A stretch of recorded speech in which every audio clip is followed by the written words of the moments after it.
Hello, nerds! What is up, stream chat?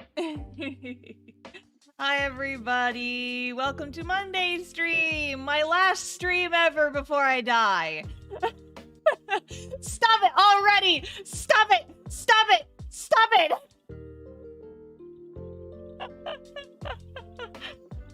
So, before I do the dozens of hydrate commands that just all came in simultaneously, I would like to explain what the fuck is happening. So, I promised, so a couple months ago, stream chat abused their hydrate commands to such a degree that I put a timer on it, or like a cooldown timer on it, and so that they could only use it once every 5 minutes because they were getting very overzealous with it, and they kept begging me for it back, and I said, okay, fine, I will give it back to you guys if we can hit 25,000 subscribers by the end of April. And then, like, as soon as I said that, freaking, I had a reel go viral, or a short, or whatever the fuck they call them on YouTube. It got like almost 1 million views in a couple days. And long story short, I now have 3,000 over the limit. I hit it over the weekend, and let's fucking count, shall we? 1, 2, 3, 4, 5, 6, 7, 8, 9, 10, 11, 12, 13, 14. I hate all of you. 14 hydrate commands. At once! Okay, 14 sips. Here we fucking go. As punishment, you got 15, 16. Thank you. As punishment, you guys get to fucking listen to this.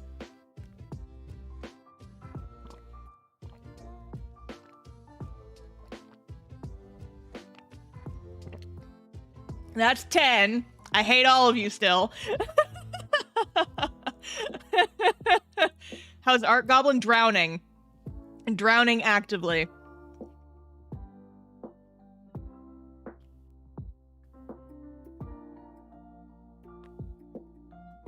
Not all of them are showing up on the mic, but I assure you I am doing it. That was... Fuck you. Okay, that's all of them.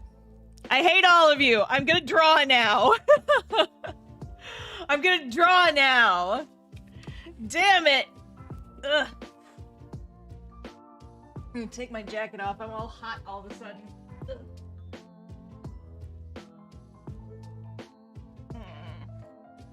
Blame me, but you brought it upon yourself. In no way, shape, or form have I brought this on myself. It has entirely been because of my chat drowning me. Entirely because of that. Also, I might have to restart Mix It Up because I'm not sure why it's not doing the commands properly. Hang on. I have it open because I was messing with it, but it's not doing VTube Studio commands, and I think it's because I opened Mix It Up before I opened VTube Studio. So give me just a sec. I'm gonna turn off Mix It Up. I'm gonna go reopen it. Also, I'm losing track. You guys, if you spam them too much, I'm gonna lose track of which ones I've done and which ones I haven't. Fair warning. Okay, here's a few more.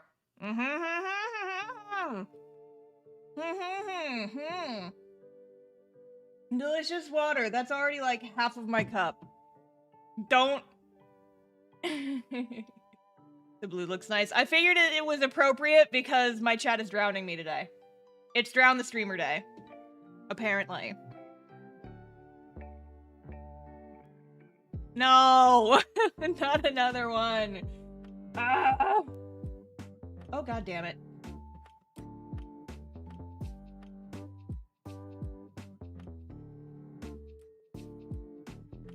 Alrighty.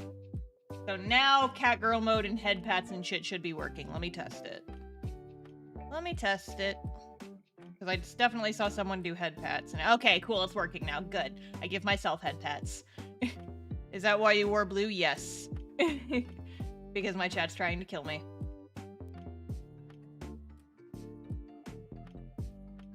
Clue looks very magical girl. Yeah, I'm a magical girl. Also, how does the audio sound? I was tweaking the settings before stream, and I put like an equalizer and shit on my voice, and I moved a little further away from the mic, because my problem, I think, with the last stream was, I got a new mic, by the way, in case anyone cares.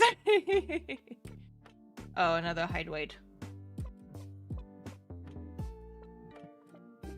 Could make it work. Please don't. But yeah, it was, I think the gain was set a little bit too high on the last stream. So because my thing is I'm naturally loud and fucking obnoxious. So I turned down the gain, I moved the mic a little bit further away from me. And, I also put an EQ filter on. So it should sound good. But yeah. Equalizer and shit. Yeah, I know. I'm like an audio expert. I'm not. That was a lie. It was a lie, chat. I don't know jack shit about audio. I had to buy a new headset today, because you guys, it's very sad. I have to hold a funeral for my e-girl cat ear headphones. They gave up the ghost on me over the weekend, and it's very, very sad. I've had them for like 2 years. You ever plan to add a GIF or audio clip? Yeah, I will eventually. What I would love to do is add like like the head pats or the bonks. Add something to like my model that pops up when I hydrate. But I didn't have time before the stream because I forgot until about 5 minutes before I turned the stream on, so... yeah. You had cat girl headphones? Yeah, I was one of them, like, pink cat ear headphone bitches. Because I thought they were cute, but the problem was, they were wired headphones. And I'm one of those types that will just sit there and play with the wires. And I think a wire frayed on the inside of the little, like, fiber cover. Like, the cable cover. Because it would keep, like, connecting and disconnecting when I moved around too much, and it was a real pain in the butt during D&D. So I had to buy a new headset today, and I have a new one, and I love it so far. It's very light. It's a, Razer Black Shark Pro 2. Very fancy. It's Bluetooth, so no more wired headset problems. And it has a range, so I don't have to take off my headphones when I leave the room. I can go to the bathroom and still listen to my music. Hell yeah. But yeah, I like them so far. They're very light. Oh, another hydrate. Oh, great. Thank you.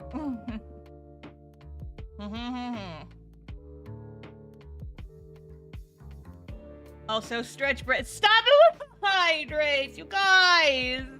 I want to draw! I want to draw today! Dang it.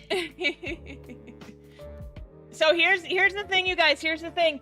Every time you hydrate, I have to stop what I'm doing and hydrate. I have comic pages for you all today. I have comic pages I can work on today, and I'm gonna do them after I finish this Magni drawing. But, you know, if y'all don't want to see them, then I'll just sit here and do hydrates all day. The fewer hydrates I have to do, the more likely it is you guys will get to see early Castoff pages. So I'm just saying. Yeah, freaking too many hydrates. Stop it.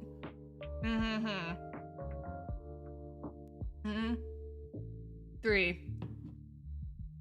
And fair warning that if you piss me off too much, I can just put the cooldown back on. I said I would take it off, and I did keep my promise. But I never said that I wouldn't turn it back on if you guys don't get too overzealous with it. So, keep that in mind. Now, where the hell is that?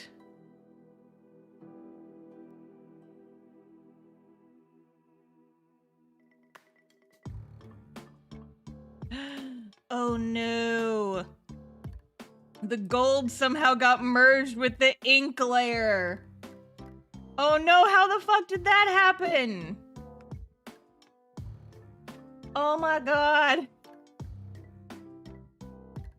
Oh well, it's fine. It'll be fine. I can fix it later if it's too much of a pain in the butt.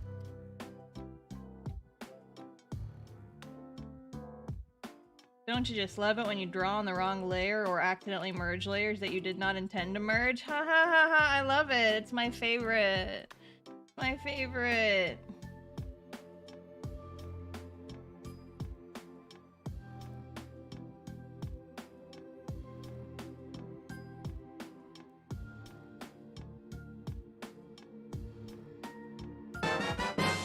Oh, whoa.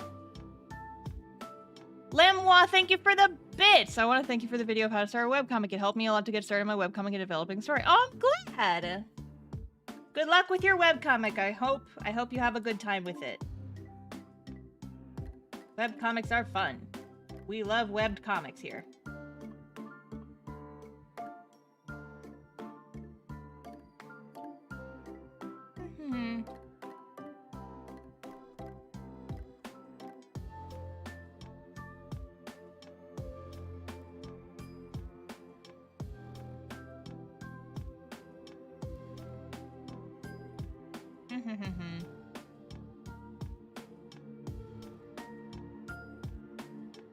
Chat's going real fast today. I can't keep up with you guys. Why y'all going so fast? I can't keep up with chat today. What are you guys even talking about? Drowning me, probably? Oh, I'm sure.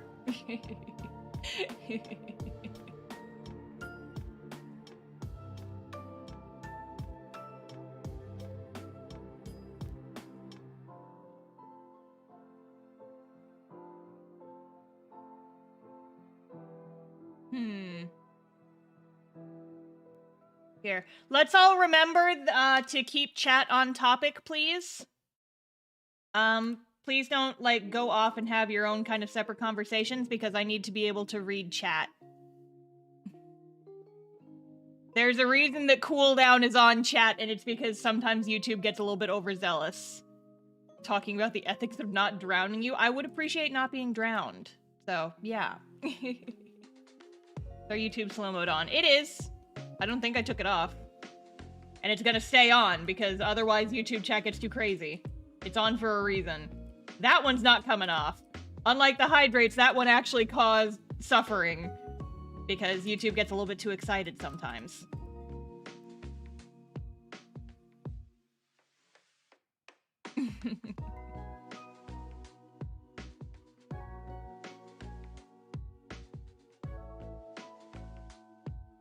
Okay. This, and then we're just gonna erase parts of it. Sometimes it's easier to just drop shadows over the whole thing and then just erase the part that don't need shadows.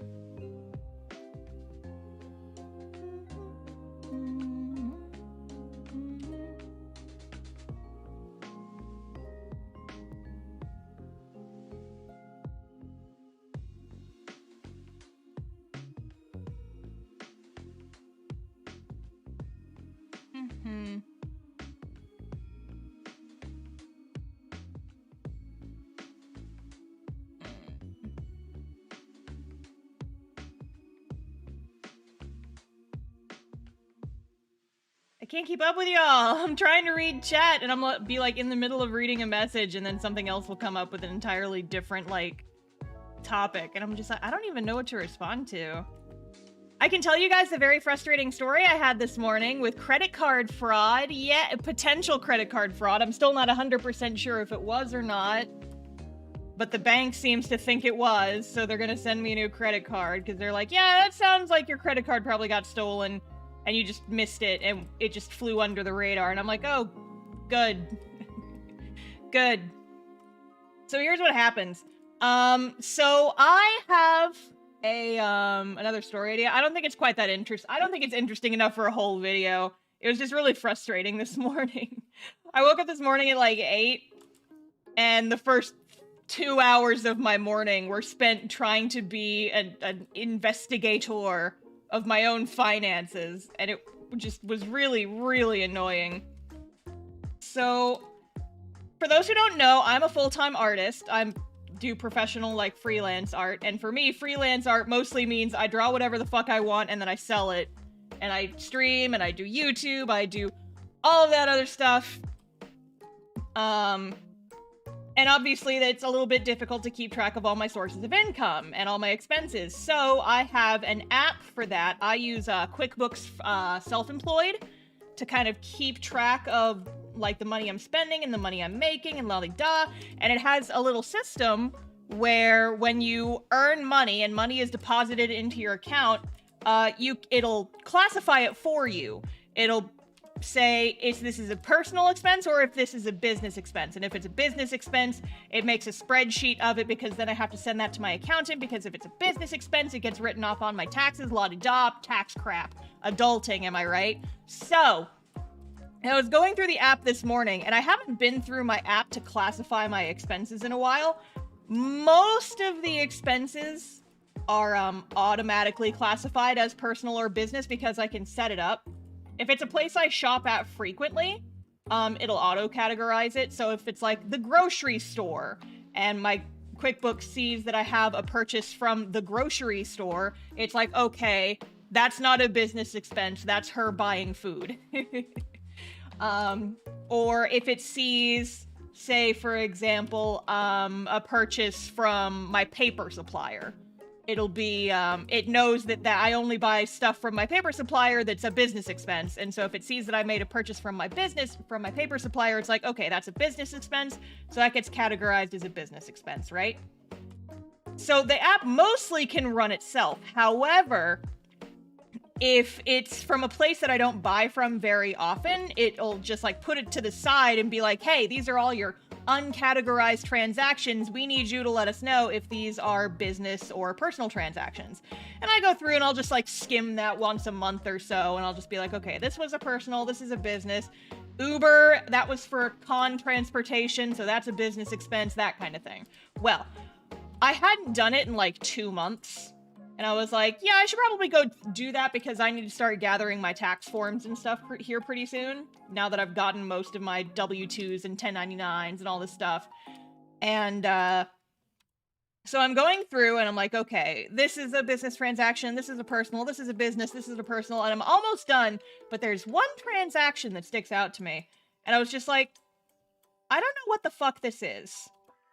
And it was like from it was like a business, or it was a transaction that said $100. Like it was exactly $100, which already was shooting up red flags a little bit. And it was from a place called like I2G Central Texas. And I was like, what the fuck is that? Late Alice, thank you for the follow. Welcome to the stream squad. And so I'm like, well, I do live in Central Texas, so maybe this is a thing I bought and forgot, but what would I have bought that was exactly $100 back in December? And I'm sitting here and I'm racking my brain and I'm trying to think of it, and I went looking around in my bank statement, and this was the only time I had ever made a purchase from this, these people. Like, this purchase was the only one that showed up in my bank statement with their name on it. I'm like, I can't think of who the fuck that is. And I tried to research it, like I tried to Google them, and nothing matching it perfectly came up. And I was like, what the fuck is this transaction that's in my, it's on my credit card statement?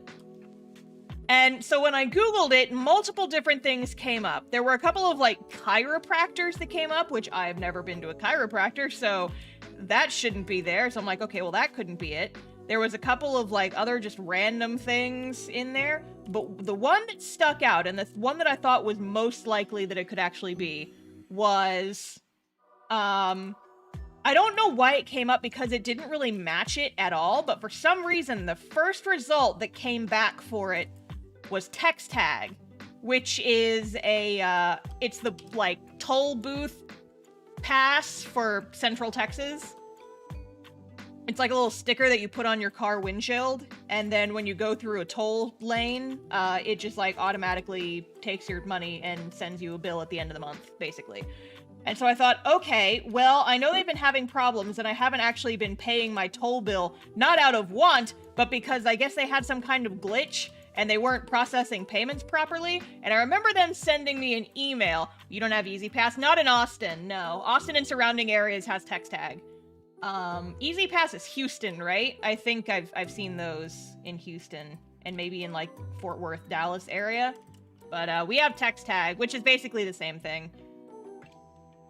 And so I'm like, okay, well, I know they were having some problems, so maybe this was my toll going through, but it's just weird that it's exactly $100.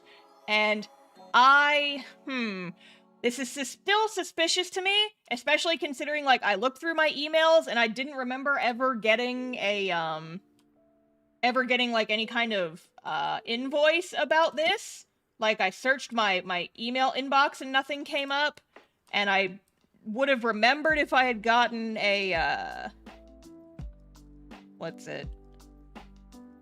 like a paper invoice, because I keep all of those and I open all those, and if I had seen something like that was weird, I would have pulled it aside. And so I'm still confused. I'm like, what the fuck is this? So I end up calling the toll place that they gave me. So there's technically two of them. There's the actual text tag office, and there's the Central Texas, like, toll authority or whatever the fuck. And that was the place that the Google search had told me to look at, was the Central Texas Tolling Authority. I'm just gonna call them Central Texas from now on. And so I go on their website and I find a phone number to call for customer service, and I try to call the Central Texas people, and their answering machine says, "Hello, if you are calling about a recent tolling transaction, you need to contact TextTag directly, because we are just a separate entity, but if you have questions about your toll bill, you need to contact TextTag." And I was like, okay, fine, I guess I'll contact TextTag. So I hung up, and I was about to call TextTag, and I was like, they have an online chat window. I'm just gonna try and use that instead, so that way I don't have to call somebody on the phone, because I don't like talking to people on the phone if I don't have to. And, so I go on their little, like, chat window, and the little chat window is like, "Hello, give us all your information so that we can help you. Explain your situation. Why are you contacting us?" And so I said, I was like, "Hi, yeah, I have a mystery charge on my credit card, and I'm trying to figure out where it came from, and so I was hoping that you guys could confirm whether or not it came from y'all." And they're like, "Okay, well, it looks like your text tag account doesn't have an automatic billing thing set up." And I was like, what does that? It's like, you don't have auto pay set up on your account, and you don't currently have a balance, so you can't pay your bill. You need to go and put in a payment method. And I was like, okay, but that has nothing to do with the reason why I'm just, it has nothing to do with the problem I'm having. I'll go do that later. And the person on the other end was just like, okay, so what seems to be the problem? I'm like, okay, well, I have this transaction on there, and I need to know if you guys charged me $100. This random human, thank you for the follow. Welcome to the stream squad. And she just sent me around and around in circles for like 20 minutes. Like, I would ask her a question, and she would answer a different question that I had never asked.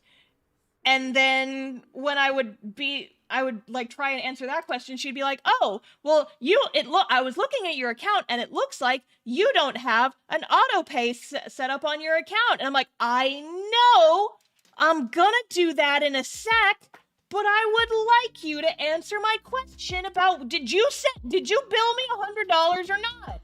Or did you charge me $100 or not?" And they're like, "Okay, well, why don't you go ahead and give us the details from the statement that we sent you to confirm whether or not we sent you a statement." I'm like, I didn't. I already said I didn't get a statement. I said that in my initial message. Am I talking to a human or a robot? And they completely ignored me and said, "Hey, well, it looks like you don't have a payment set up on your account." I'm like, "I know I don't have payment set up on my account. Can you please just answer the damn question?" And it got to a point where she was like, "Okay, well, if you have questions about your bill, you need to contact the Central Texas Billing Authority." And I'm like,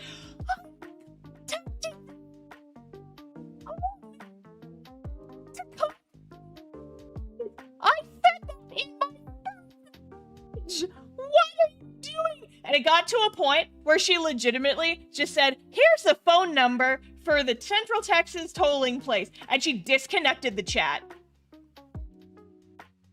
And I'm like, bitch? It's like, I don't like calling people that, but holy shit. And so then it immediately asked me, it's like, hi, here's a survey. How did we do? And I'm like, oh, you know I'm gonna fill that with rage. Mike Peak rage? Oh no, I'm sorry. See, this is... But yeah, so I left a very dissatisfied survey on there, like, wow, least help. I literally had just one question. Did you guys charge me for $100 randomly on this day? And they couldn't even fucking answer that. So it's just like, fine, I will call the tolling place. And so I called the tolling place, and the woman on the other end was so much nicer. And I was just like, hi. This is gonna sound very strange. I have a mystery charge on my credit card. I'm trying to figure out who it came from. Can you guys tell me if this came from you? And I told her all the information. Long story short, I went around in circles with them for a little bit. But long story short, they didn't even know who the fuck I was. They didn't know I existed. They had no record of me even existing at all. So they definitely didn't charge my credit card. And I was like, okay, well then that was the only potential lead I had. So I guess it's time to call the bank. So I called the bank. Oh, no, there was another thing. So before I called the bank, I was like online and I was looking at the actual transaction. And I noticed that it didn't show me this on QuickBooks, but when I looked at it on my bank, there was actually a phone number attached to the transaction for, like, the retailer or the people who charged me. And I was like, oh, cool. I can just call them and be like, hi, this is gonna sound weird, but who the fuck are you? And why is there a $100 charge on my credit card from you people? I really need to know if this is something I purchased or not, because I don't remember making a purchase with you guys. I don't even know who you are. I called the number, it was a dead number. It wasn't like a 404 number, this number is no longer in service. It's, hi, we are no longer taking phone calls at this area. Please go to our website. And didn't say the website. And I'm like, well, this is gratuitously unhelpful. So I called my bank and I was just like, hi, happy Monday. I think there is potentially a fraudulent charge on my credit card. And I explained it to them. And they were like, yeah, listen, we're gonna go investigate that for you, but it's probably fraud. So we're gonna send you a new credit card. And I was like, God damn it. I didn't want to get a new credit card if I didn't have to, which is why I was so desperate to find out where this dang transaction came from, because I've had to change my credit card twice in the last 3 years, or 3 times in the last 2 years. Also, Kaiser Crafts and Appomatix, thank you for the follows. Welcome to the Stream Squad. And, like, you know, every time you change your credit card information, you gotta go through and you gotta change it on all your websites, and you gotta change it for, like, your utility bills and your auto pay and all this other shit. Now it's gonna mess with QuickBooks because I'm gotta hydrate again.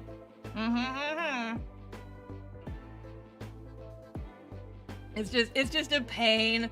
But they were like, yeah, look, we don't know anything about this retailer. It says it's for some sort of, like some sort of business entity, like accounting. And I'm like, well, I have an accountant. This is not them. And I didn't do any accounting shit in December. So I don't know who this is. They're like, yeah, it's probably fraud. We'll look into it and get you a refund. But here's a new credit card anyway. And I was like, God damn it. But yeah. So that is my very frustrating morning summarized for you guys. It was just such a pain, and I'm like, this is not... So also, you have to imagine this, like, entire hour and a half that I'm sitting there getting frustrated and all this shit is happening. I've got a little Roomba just dooting around my house, because I finally got my Roomba working. So I just had a little Roomba dooting around my house, and it's so much louder than I thought it was gonna be. But it's a little robot buddy, and it doots around and it vacuums my floor. I have it set up so it automatically goes off every morning and just vacuums my floors for me. And I'm like, I love this little robot. I can already tell I'm gonna get attached to it.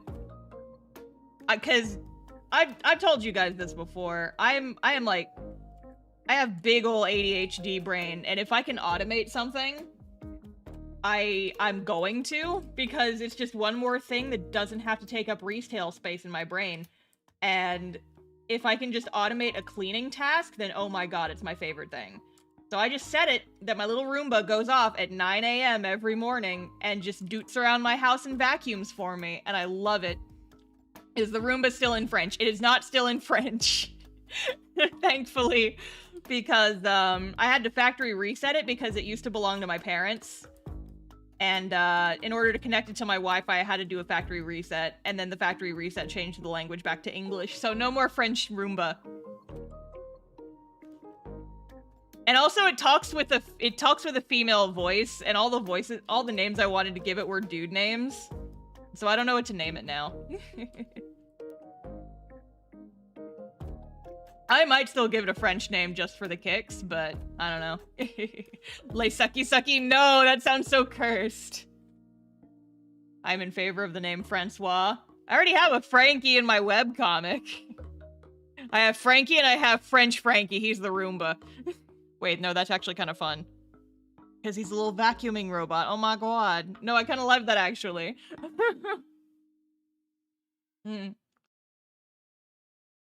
When I call it dude, since it doots around your house, it's a little simplistic, I think.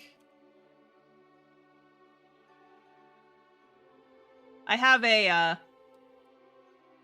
I'm a fan of, like, weirdly complex and fancy, names for just household objects. For example, I have a lawn ornament. He's a porch goose, and his name is Ferdinand. Just because I think it's a fun name for an object. Is Ferdinand the porch goose.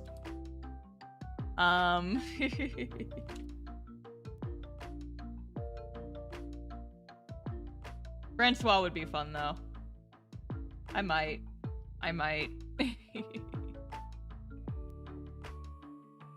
Francois, the little Roomba. Just dooting around my house.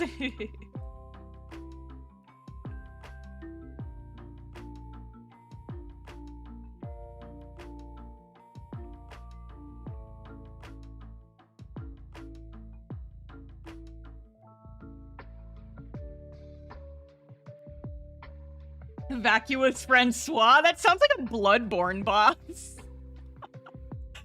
Isn't there a boss in Bloodborne that's like the vacuous spider or something?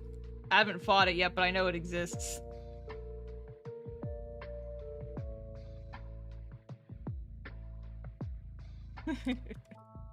Francois, the vacuous lord of dust bunnies, I guess.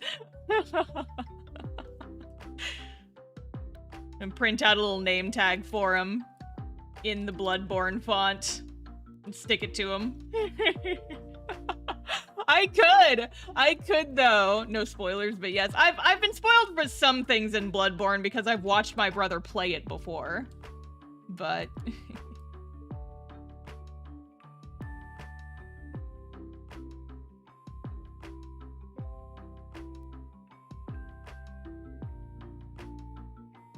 please do. I might now that I'm thinking about it. What would my vacuum's Bloodborne boss name be? Because, you know, my cats hate it. Molly's indifferent to it mostly, but Milo fucking hates it. And so for them, it probably is like a boss battle that they have to overcome. So what would the...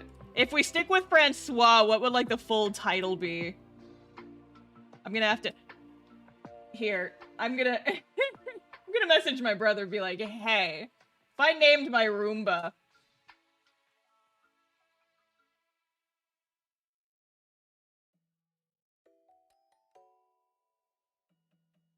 Dude, named my Roomba like a Bloodborne boss. Would like your input on a title. Francois, Lord of Dust. Francois, the Slumber Disturber. Each time the Roomba comes to a room, a theme song plays. Yeah, it does have a theme song. It goes...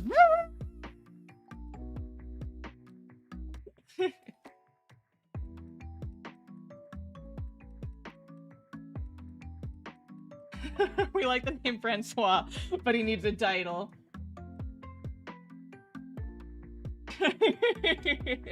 Okay, we will see what Dear Brother says on the topic of on the topic of Bloodborne themed vacuum names. He's beaten Bloodborne like 1,000,000 times. He has the entire game basically memorized, so if anyone's gonna help me come up with a Bloodborne-esque name for my Roomba, it's gonna be him.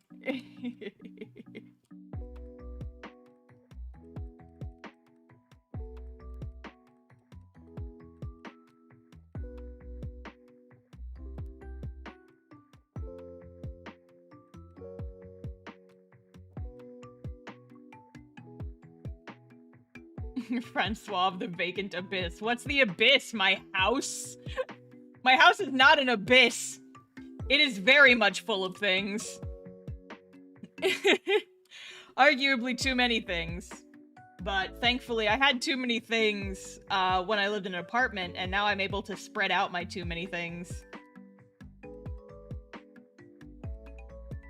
I'll tell you one thing my house is, though. Fucking dusty. I've run that Roomba 3 times.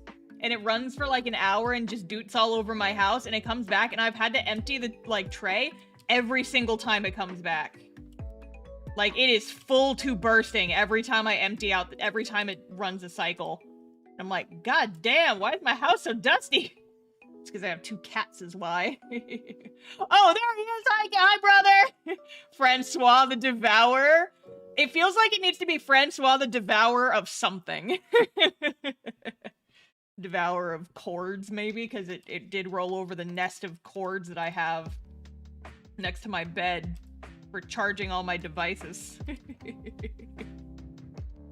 Francois the Consuming Oblivion. It's definitely not a bottomless oblivion, though, because I do have to empty its little canister very frequently. I'm gonna have to empty it, like, every single day. Francois the Vacuous Dust Janitor. Janitor's interesting. I just think of janitor and I think of the nice guys who used to clean my school. They didn't speak very much English, but they were nice. I remember one time when I was in high school, I was at school late for color guard practice, and one of the urinals exploded, and it started like, there was like crazy water coming out of one of the urinals. It just like fucking exploded. And none of us knew what was going on. And so we were just like, do you guys think that it's like 8 o'clock at night? Do you guys think any of the janitors are like actually still here? And we went like running around the school and being like, toilet explosion! Toilet explosion! And eventually someone did find somebody. And like, again, they didn't speak very much English, but we said it's like, toilet exploded, lots of water. Just, I've never seen a man run so fast. Just like fucking booking it to go turn the water off. And I'm like, yay! It's like, and we all like, all the color guard girls, we were like grabbing paper towels and trying to help sop up the mess. It was a nightmare. What if one day the thing messes up and it makes a loud noise and moves in the middle of the night, so I would have a heart attack? Yeah, I would probably wake up in a drunken state and start whacking it with the beaten stick I keep next to my bed. I keep a beaten stick next to my bed, you know, just in case. And,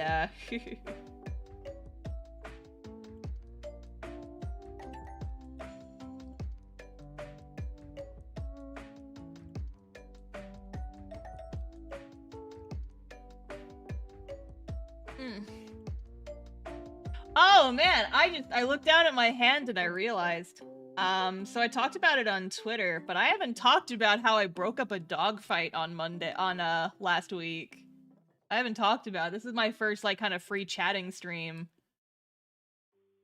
Since that whole shit happened. I'm still like mentally recovering from that mess. What one was that? Thursday? I've got like a grievous wound on one of my knuckles. Not from the dog fight, but from when I was chasing after the dogs that got in the dog fight. I tripped and ate shit on the pavement, and now there's just kind of like a divot on one of my knuckles. It's just like, it doesn't hurt anymore, thankfully, but I've got like the last knuckle of my ring finger kind of has a chunk taken out of it. It scabbed over, it's healing, but it was very bloody when it happened. But I was running on so much adrenaline that I didn't notice it until I got pulled over. And so this cop pulls me over and I'm hyperventilating and my hands are covered in mud and blood and it's just a whole mess. Okay. So the long story short is that on Thursday, I had an incident where a lost dog was running down the street, and I was trying to be a good Samaritan and go take it to the vet to get it microchipped and see if it could, like, be reunited with its people. And in the process of doing that, it saw a dog walker and attacked the other dog, and I ended up taking it to animal control. It was not microchipped, and then I had to give a police statement because it bit the other dog walker, and it was a whole fucking thing. The whole story's on Twitter if you scroll back a little bit. If you go to my media tab and just look for a whole bunch of Discord screenshots, you'll find it, because I didn't want to have to, like, retype out the entire story in a series of tweets. But it was the most physical activity and adrenaline that I have had in probably years, if I'm being honest. And it was just a whole fucking mess. I had to make a police report about it, or I had to, like, write a witness statement because the dog attacked a lady. And in the process of it was a whole fucking lot. I am healing, but as far as I know, the dog was reunited with the owner eventually, because the owner did call me at the end of the day and was like, "Hey, saw your thing on the app. Do you have my dog?" And I'm like, "No, I dropped it off at Animal Care." And I left it at that because I'm like, I don't need to be the bearer of bad news and let you know that your dog attacked somebody. It's no longer any of my business. So I just left it at that, and that's the last I know about it. But I was just like, it was a fucking day. Like, my god, am I right? Statement begins, no! It was funny, the guy at Animal Control, when he handed me the papers, was like, "Okay, so don't lie or anything, make sure that you're telling the full truth, and I don't need, it was a dark and stormy night or anything, just give me the important details." And I was like, "But sir, I'm a writer," and everybody in the office just, like, kind of laughed and groaned, and I'm like, "Yeah, no, I get it. This is very funny. You marked by the hunt. No! No! Brother coming in swinging with the Magnus Archives references. No! Gosh.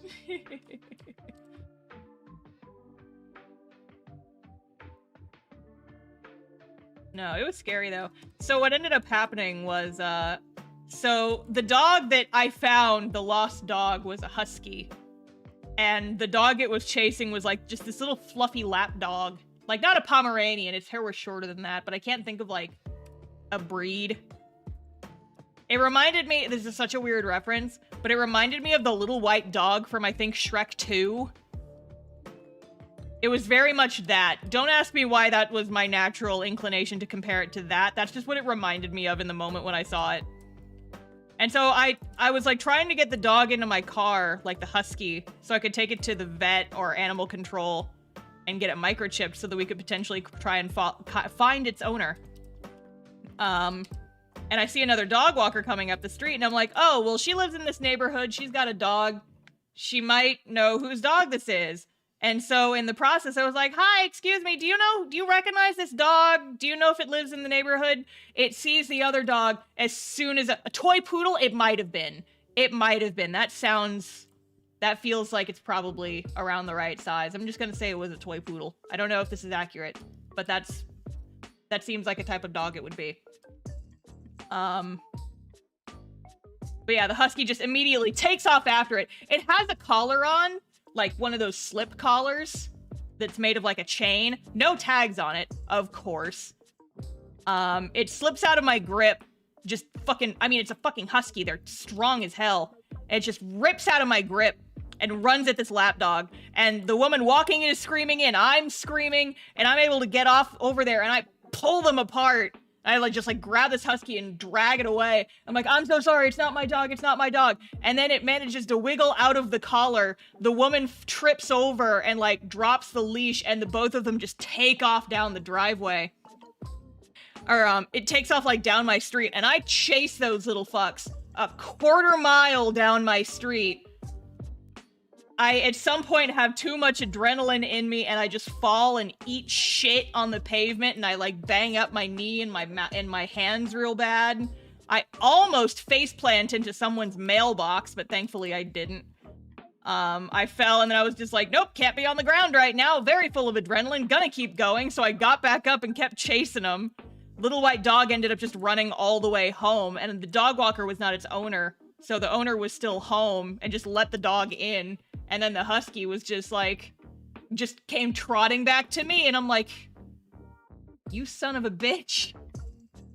It's like, yeah, fuck going to the vet, I'm just taking you straight to animal control, and if your person wants to find you, they can come get you there, because Jesus Christ. And I'm just I'm panting, and of course it's cold out, and so it's just filling my lungs with this cold ass air, and it ripped up my lungs really bad.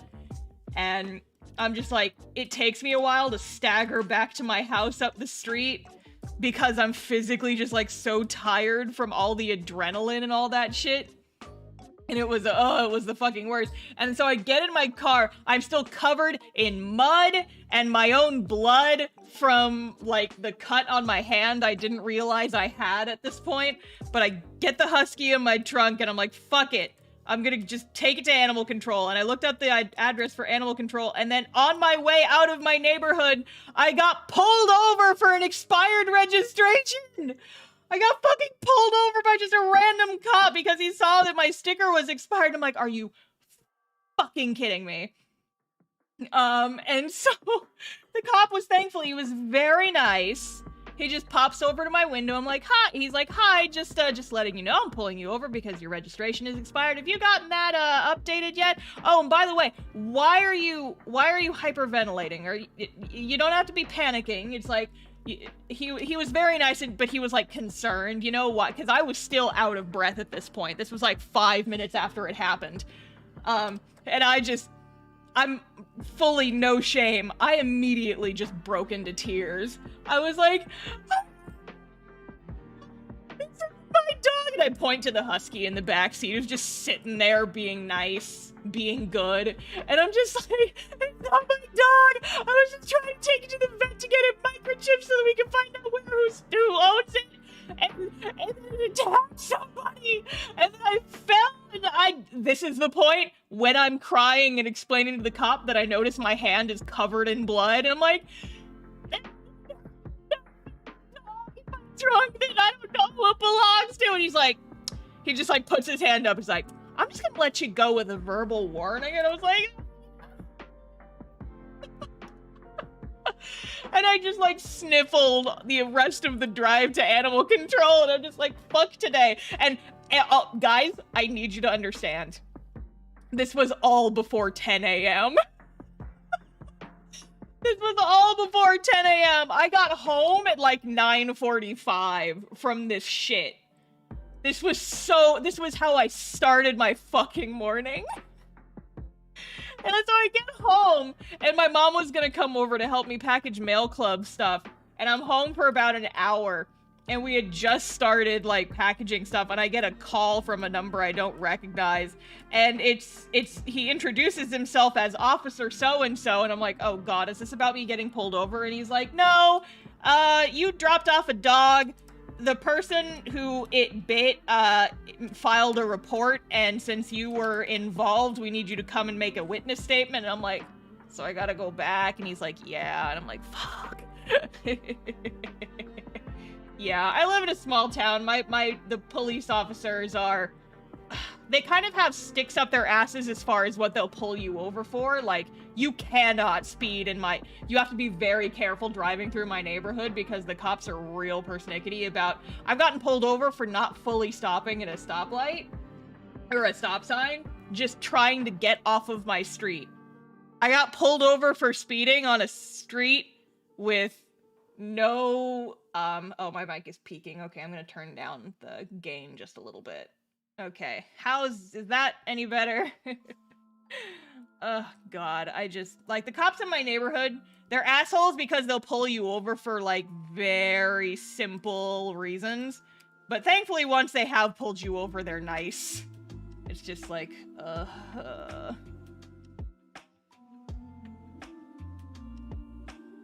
New mic does not care for Star Rage. It really does not.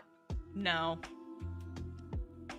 It's a dynamic mic. And see, my old mic has like an auto thing that was like, it would automatically, to keep the mic from clipping, it would just automatically, turn me down when I started screaming.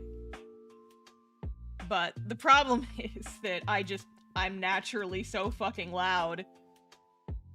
Maybe just move away from the mic a little bit more, perhaps? Just move it away a little bit? I don't know. I'm still getting used to it, so I apologize if I need to make adjustments. Blech. Your mic's cutting off. Still? I just turned the gain down. It shouldn't be still.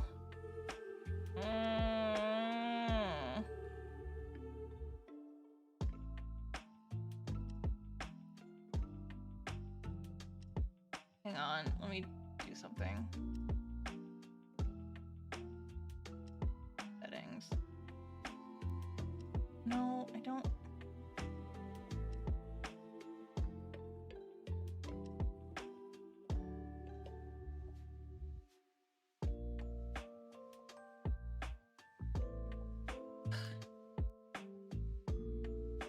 Chat's going too fast and I don't know, or my thing doesn't know how to deal with it.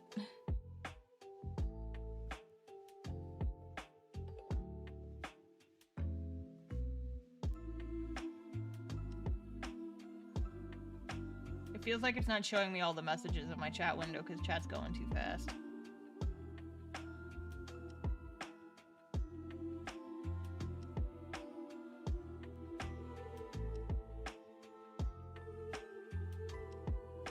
I don't freaking know. I don't freaking know what's going on. Bleh.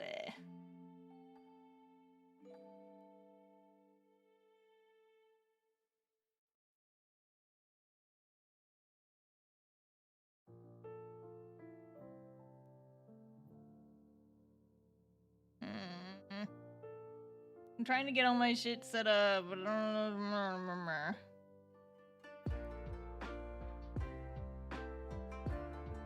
Yeah, it's chat's just moving too fast for the bot, I guess. And then Twitch on the bottom and YouTube up at the top. Oh, but then that doesn't show me anything. Ow. I hate it when my chat dock stops working. Chat. Restream, get your shit together.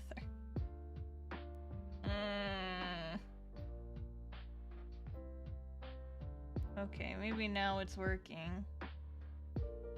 Maybe now it's behaving. I don't know. Ugh.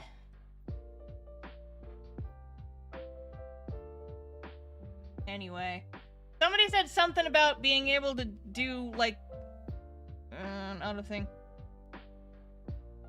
Just keep messing with the settings. Yeah, it's just, my problem is I'm just so fucking loud, and I get even louder when I get flustered.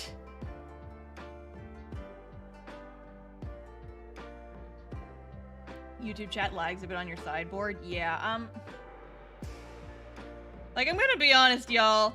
I'm contemplating just moving fully over to YouTube or Twitch, just picking one, because Restream is not like... It works okay. It's like a 7 or 6 out of 10. But it's just such a mess, you know? Okay, I have an idea. What if I get the mic closer to me and just turn the gain down? Will that do anything? Because the mic quality should be better if it's closer to me, right? What if I just turn the gain down? Here. This is me talking when I'm loud! Ah! Wow! Ah! Ah! I'm screaming to check! And I'm looking at my thing. But yeah. Yeah. Scream check. I don't want to bust you guys' eardrums out. But here, does it cut out if I scream really loud? Ah! Did it cut off? It was still showing on the waveform. A little quiet, but it's not cutting off. Okay, I might turn it up just like a little bit more. Like a little bit more. Good? Okay, cool. I guess I just need to turn the game down, because I'm fucking obnoxious. Just up your volume? Well, the problem is that the volume is my gain. Kind of soft presently, a little hard to hear. Okay, how's this? Okay, how's this now? How is this now? Will it cut me off now? Ah! I can see it on the waveform. It cut me off there. Ah! Okay, maybe a little bit. It's just my problem is that I talk so loud normally. I can't handle it. Damn it.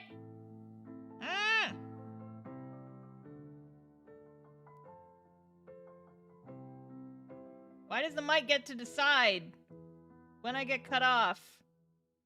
Picking up my filters. Limiter. Let stars scream, exactly.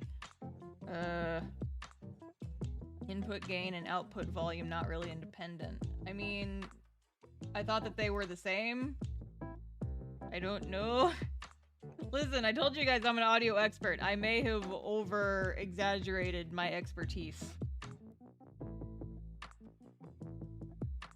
Just like a little bit.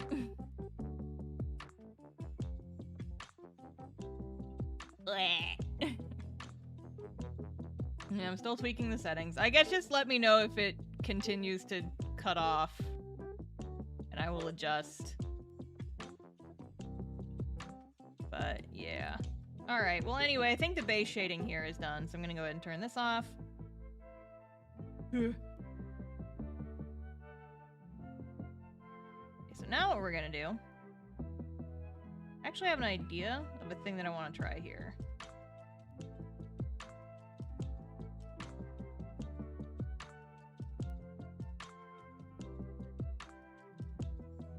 This.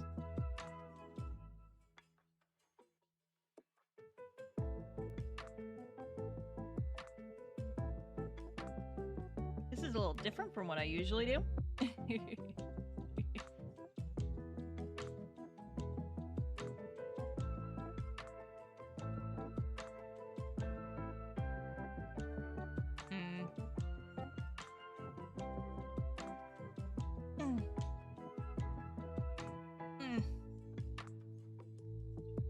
Yeah, guys, please remember no spamming and keep the chat on topic. Okay, so what I'm trying something a little bit different here. I don't know if that's gonna work, actually. Yeah, no, that's not gonna work. That's not gonna work. That's not gonna work. Shit. Okay, fine. Fine, I'll do it the old-fashioned way. Fine, I'll do it the old-fashioned way.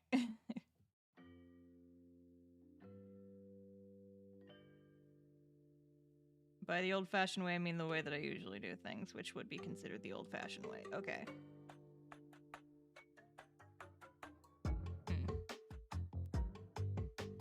Oh, hydrate time.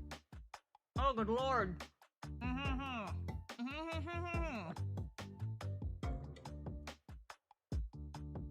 So now it is time to color each thing individually. So first we're going to do the skin. I want that to be kind of a warmer color because humans have blood inside them and blood is red. A little too orangey though. Make sure. I don't think my thing is on.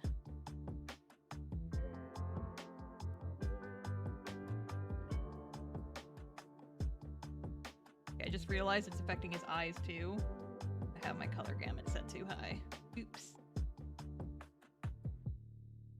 Okay, so now for like anything perfectly white, like the teeth and the eyes, I'm gonna make the shadows blue, because it's pretty. Are you sure this man has blood? Probably. Probably. I would hope so, because if not, that's very scary. He is a VTuber though, so who the fuck knows? They bleed binary. Don't test that though. Alright, and now we're gonna do this. We're gonna make shadow like a little purplier. Because that looks cool. I can indeed confirm the blood is red. Thank you, brother! Did you learn that at paramedic school for paramedics? Is that what you learned? Oh god, what were we joking about earlier? That we said that we needed to consult my brother on. That wasn't the Bloodborne thing, it was before that. I don't remember. We were making some kind of joke. No, it was before the Roomba! It was defo before the Roomba. It was not the Bloodborne Roomba, I said it was before that. It was something about him being a paramedic. I don't know. It might not have been on stream. That might have been something we were joking about on D&D. No, that's what it was. That is what it was. I was trying to describe one of the characters in our D&D party got burned during a fight with a bird in D&D, and I couldn't remember which burn was worse, if it was like first degree burns or the least severe and then third are the worst. Because in other cases, like, third is like the least, and then second, and then like first degree is like, oh, that's the really bad one. Murder! Murder is when the numbers are lower, it means it's worse. I was getting murder confused with burns. And so I was saying, it's like, yeah, it's pretty minor third degree burns. And they're like, star? And I was like, I don't know why I keep getting that confused. This is why I'm the artist and my brother's the paramedic.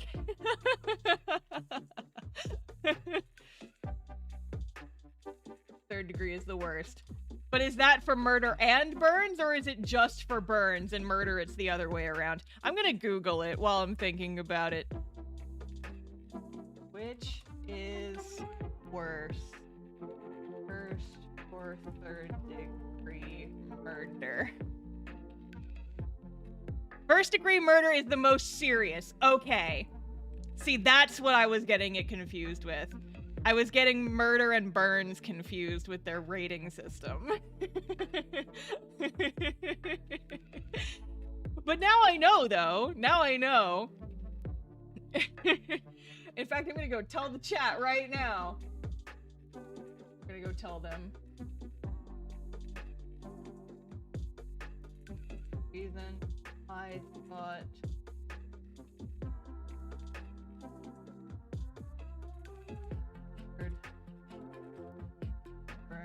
I'll type that out later. I'll just leave that half typed in the chat and they can deal with it.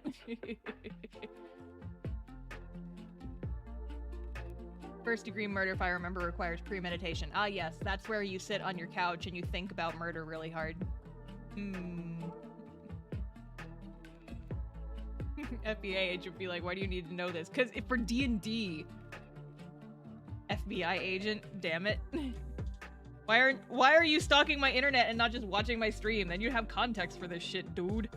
Come on.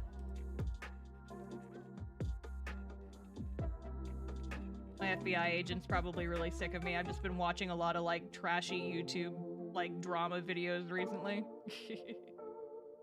Manslaughter's when you do a murder on accident. No. I feel like between the two words, this is a hill that I'm willing to die on. I feel like of the two, between the word murder and manslaughter, without the context, if you didn't know what those two words meant, manslaughter sounds so much worse. Because it has the word slaughter in it. Murder is just like, oh, that's the word. But manslaughter sounds like bloody. It sounds like... Manslaughter just sounds way more vicious. I'm like, I feel like we need to switch these two words. It's too late now, because if we switched it now, it would be confusing. But...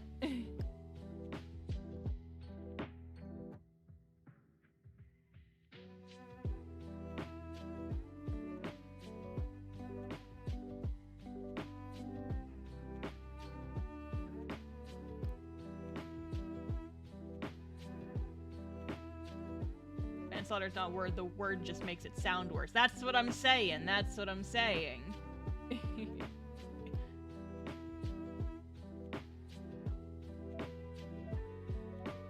A much less serious charge, but it sounds like, just based on the word, just based on how the word sounds and feels, it sounds like manslaughter should be so much worse. Just if you think about it.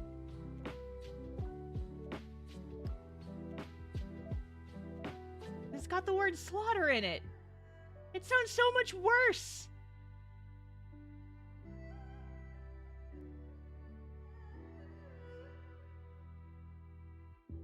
Charging Vector with manslaughter. No!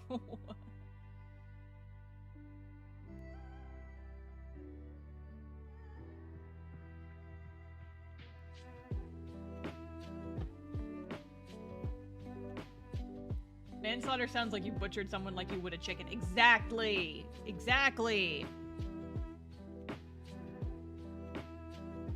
It just sounds so much worse as a word. And that's what it, like, that actually legitimately confused me when I was younger, because I remember hearing the word manslaughter and I was like, wow, that must be like the most brutal type of murder you could possibly do. Because it has the word slaughter in it. And then I found out later, it was not. I also, when I was, until like, not super recently, but within the last decade or so, I thought that approximately meant the same thing as exactly. And I was just like, why don't you just say exactly then? Turns out, no. They're different words. And I'm stupid and just never looked it up.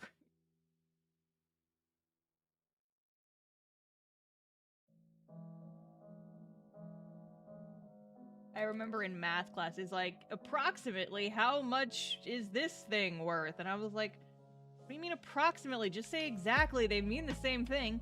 They do not. They do not mean the same thing, actually. Believe it or not.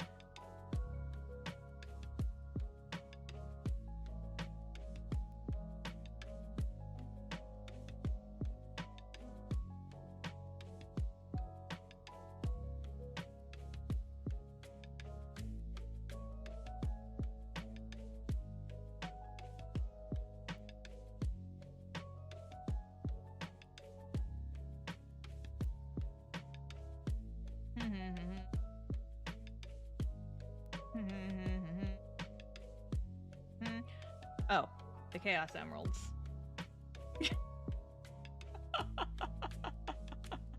Oh, good God, how many hydrates did you- How many- No, stop it! Stop it! Stop it! Oh, Jesus Christ! Alright, well, I'm just gonna go ahead and chug the rest of my water then, I guess.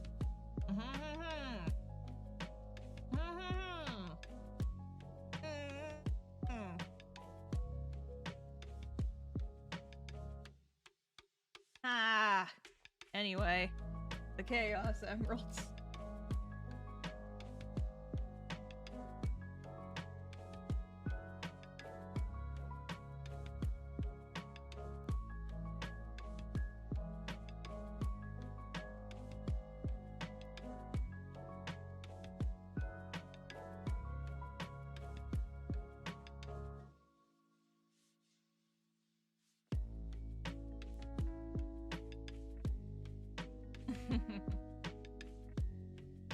Yeah, you guys are gonna make me water sick.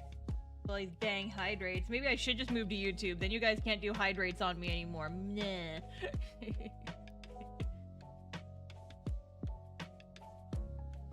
Maybe I'll just do that. Because YouTube likes me so much more. YouTube keeps making my videos go viral, and then I do stuff.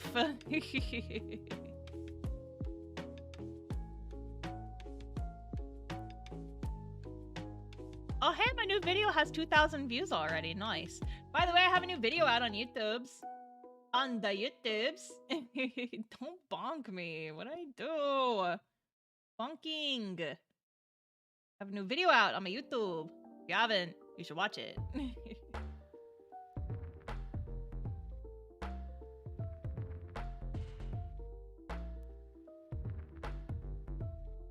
I gotta get back to which tab I was on.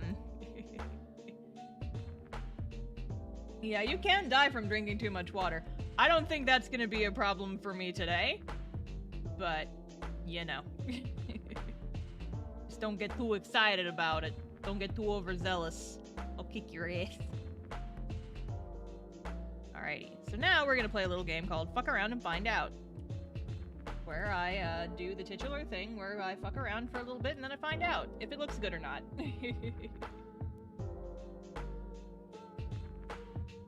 That thing is adding darker shades to the edges of my shadows.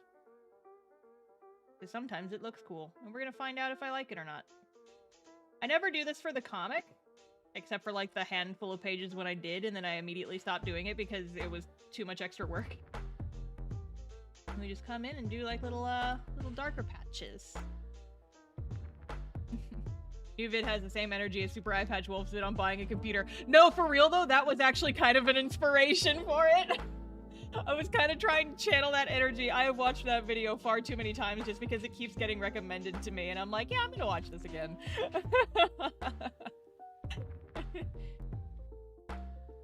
It's just fucking, tech support. Kill me. And they're just like, with pleasure. And I'm like, wait, what? No, don't actually. It's like, too late. And then they just take a machete to my vital organs.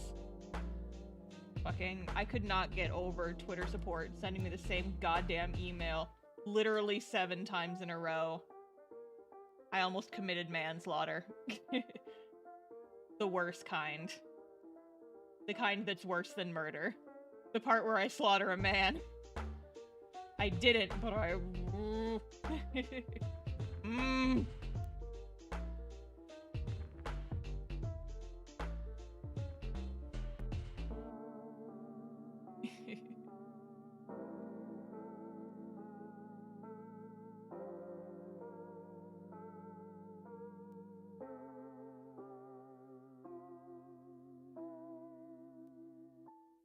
Yeah. Related to the water poisoning thing, I definitely remember hearing a story about, like, a woman who was trying to win a radio contest a long time ago, and, like, you had to drink, like, a certain amount of water in a certain amount of time.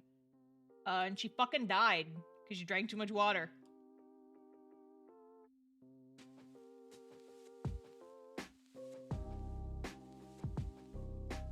It fucking kills you, so, don't do it. It's bad.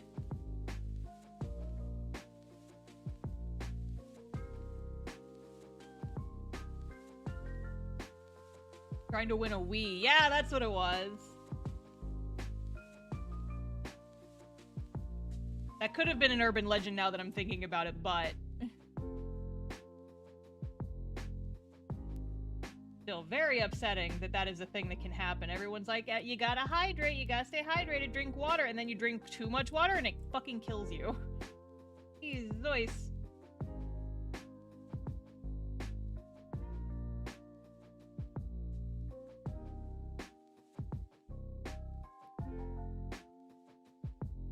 Yeah, so kids don't do the water drinking challenge unless it's a reasonable amount of water. Like, it definitely actually happened in Child Me saw it on the news. Oh shit. Yeesh. I mean, it sounds like a thing that would be an urban legend though, right? But yeah, if it actually happened, that fucking sucks. I've internalized the rules to just drink when you're thirsty. Yeah, exactly.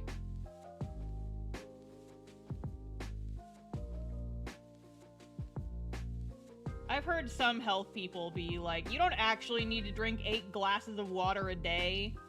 Just drink when you're thirsty. And for me, it's if I get a headache, it's time to drink some water because I get dehydration headaches really easily. So it's like, do I have a headache? And do I feel a headache coming on? It's time to drink some water. Drink some water and an Advil.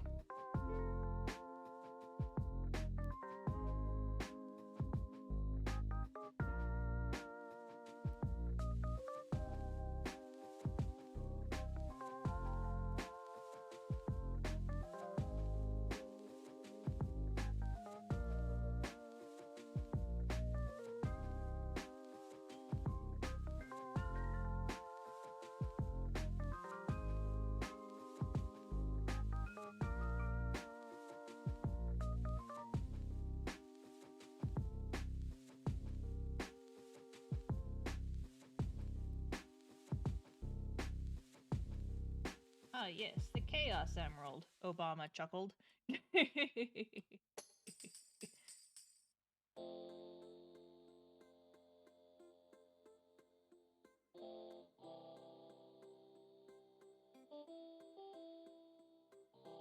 Not on the eyes, I don't think.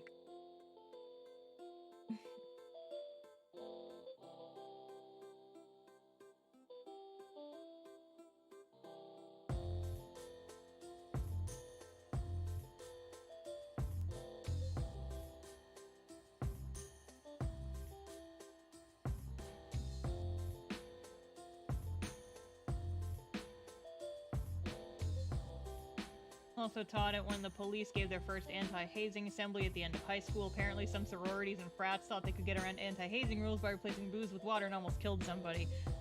Great! Love that!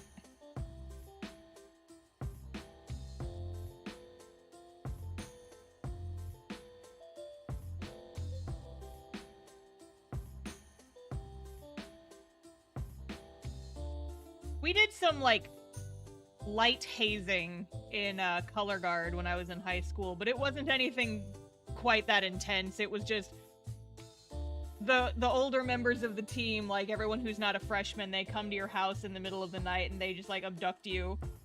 But they get your parents' permission first because they have to, like, you know, be awake to let you into the house, to let the other kids into the house. They like kidnapped you and we went to like a park at like 6 a.m. when there was nobody else around. And they just like made us play party games, and then we went to IHOP. But like, you know, all the freshmen were in their pajamas, so it was the whole thing. Light hazing, gentle hazing. I remember when I was a senior, we took all the freshmen to school, and we made them run the marching sets blindfolded, like on the school's practice field. And we all hummed the music for the marching show, and we were like da da da da da da da da da da da, and they all had to do it blindfolded, and it's like and then here's our set, and we just like kind of laughed at them, but you know, nothing nothing like you would do at a college, nothing quite that intense. It was all just kind of goofy fun, bonding amongst the group. You know, teen hazing. We had to be kind of careful when we talked about it though, because we still wanted to be allowed to do it, and the band directors were like, now you guys know, no hazing the kids, and we're like, we're not hazing them, we got their parents' permission first.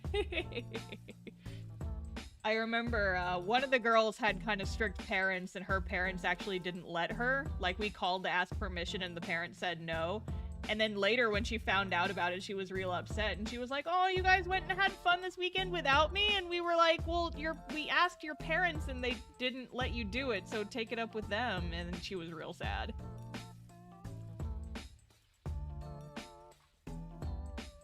My senior year, they did the reverse and the underclassmen kidnapped the senior.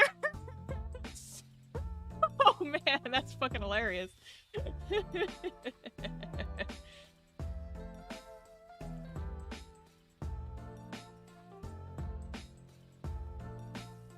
Revenge.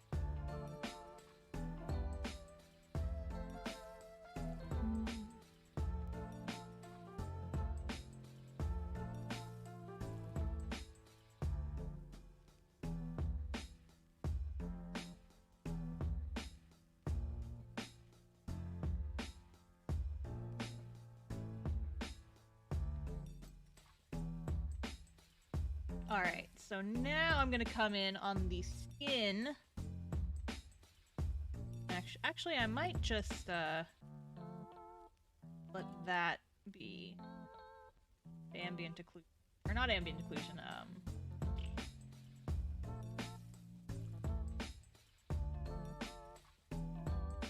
subsurface scattering, that's what it is.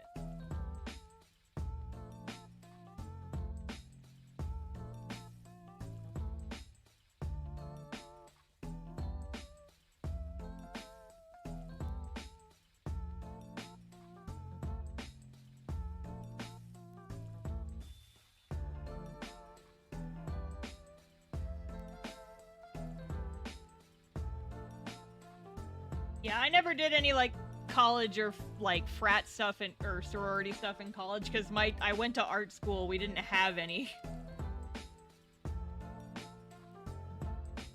I remember when I was a student, seeing, like, someone on the school's Facebook page being like, oh my god, I can't wait for Rush Week! And someone was like, the school doesn't really have that. And they just, like, replied on the Facebook comments, what? Like, oh, they just got their heart shattered, probably. You came to art school expecting, like, sororities? Like, what? Art school! What did you expect?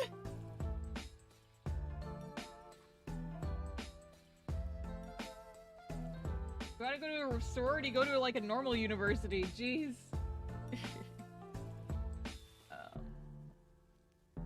Turn off nightlight mode.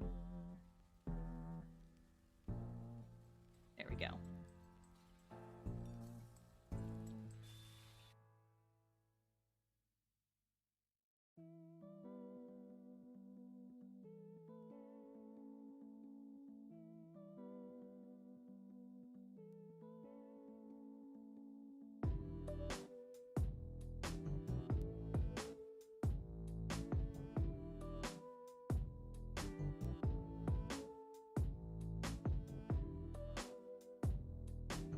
Okay, that was good.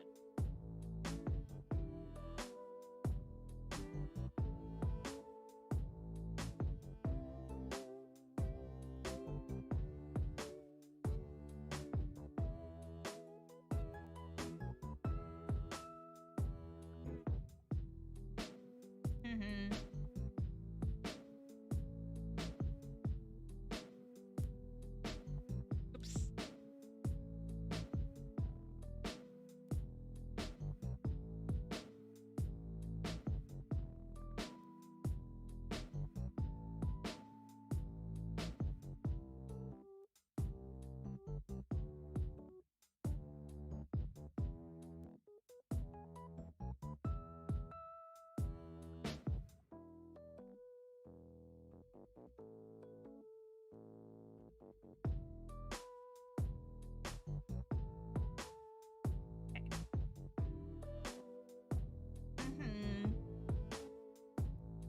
Alright, and we're gonna save.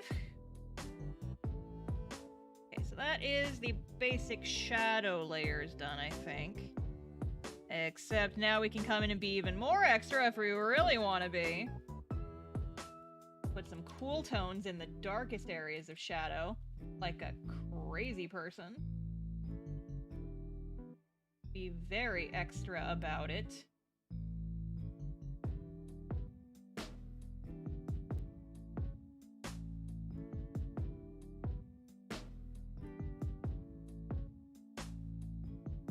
Cool tones.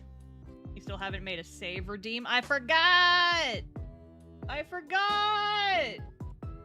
I'm sorry! Blah! It's getting mad at me.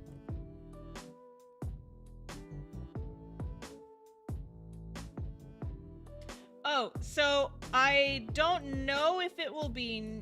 My goal is for next week. I'm gonna go ahead and make that that coloring tutorial video I promised, because enough people keep asking me about it, and my tutorial video is what's going viral on YouTube right now. I feel like I gotta just hurry up and put out that full coloring tutorial so I can just link it to people.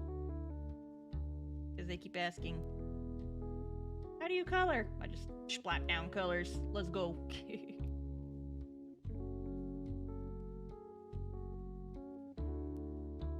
Although, man, you guys, I thought that the stupid people were kind of confined to TikTok. They're not. I'm getting like the same type of comments I was getting on TikTok. I'm getting them on YouTube now. I made a tip and it's like, here's how to use the paint bucket for when you're coloring to help it go a lot faster. And they were like, this is the worst. It's like, I would never do this because this is, how dare you tell people what to do? Don't tell people what to do. You should say it nicer. And I'm like, well, now you're telling me what to do, so who's the real asshole? I can't, like, say exactly what they were saying because I delete the comments that annoy me the most. I'm just like, yeah, no, you're gone by. But I get so many people asking, like, oh, wow, can I do this in program where this is not possible? It's like, can I do this in Ibis Paint? Can you make a tutorial on how to do this for Procreate?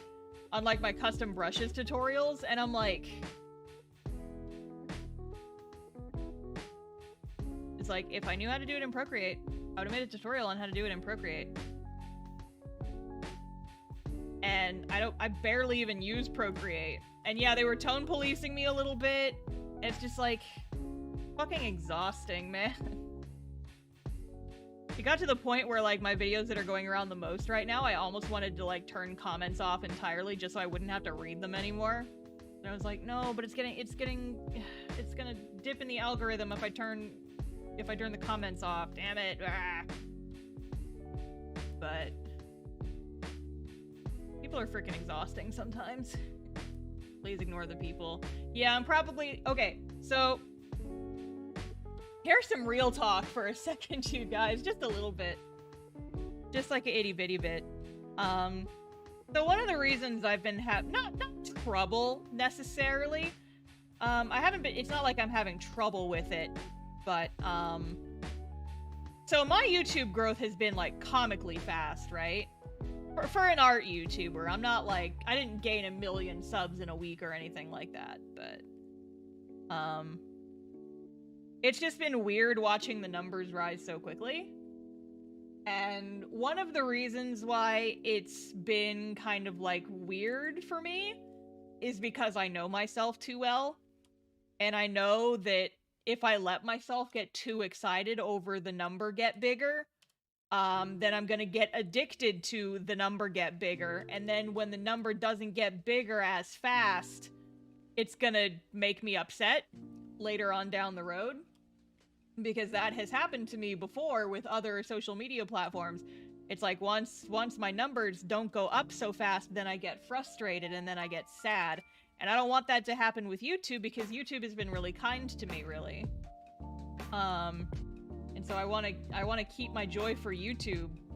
But it's hard because it's like I've seen this happen before with me, and I've seen it happen to other people, and I'm just like, I appreciate the growth, but I don't want to get addicted to number get bigger, exactly. So like, I actually got to the point where I deleted the YouTube Manager app off my phone, for a while. I ended up bringing it back just because I was using it to monitor comments, but now that it's going viral again, I'm like, I can feel myself getting addicted to number get bigger, and I feel like I'm reading the comments too much. I need to take this off my phone so I can only look at it when I'm at my computer. And so I'm probably gonna end up doing it again. Yeah, Star, just don't get addicted. That's easy. Yeah, exactly. Like, I don't have an addictive personality. I just... You know, it's real easy to get excited about number get bigger. And then you get frustrated when numbers stop getting bigger so fast. So, that's why I haven't been, like, super duper Genki about my YouTube growth. It's like, wow, this is super cool. Like, cause, like, I never want to sound ungrateful. You know, I do definitely appreciate, like, all the new subscribers. I think it's really cool that I'm able to grow so fast on a new platform. It's really exciting. But at the same time, I can feel myself setting myself up. I can feel it setting me up for, like, pain down the line. And I'm trying to actively avoid that.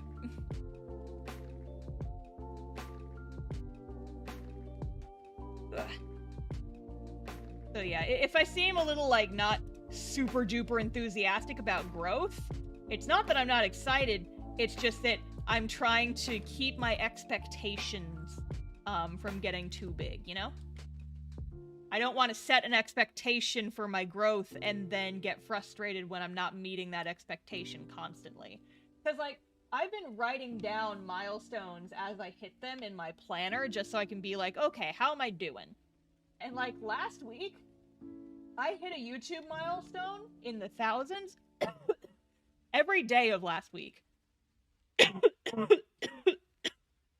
Sorry. You ever inhale your own saliva and then choke on it? That's fun.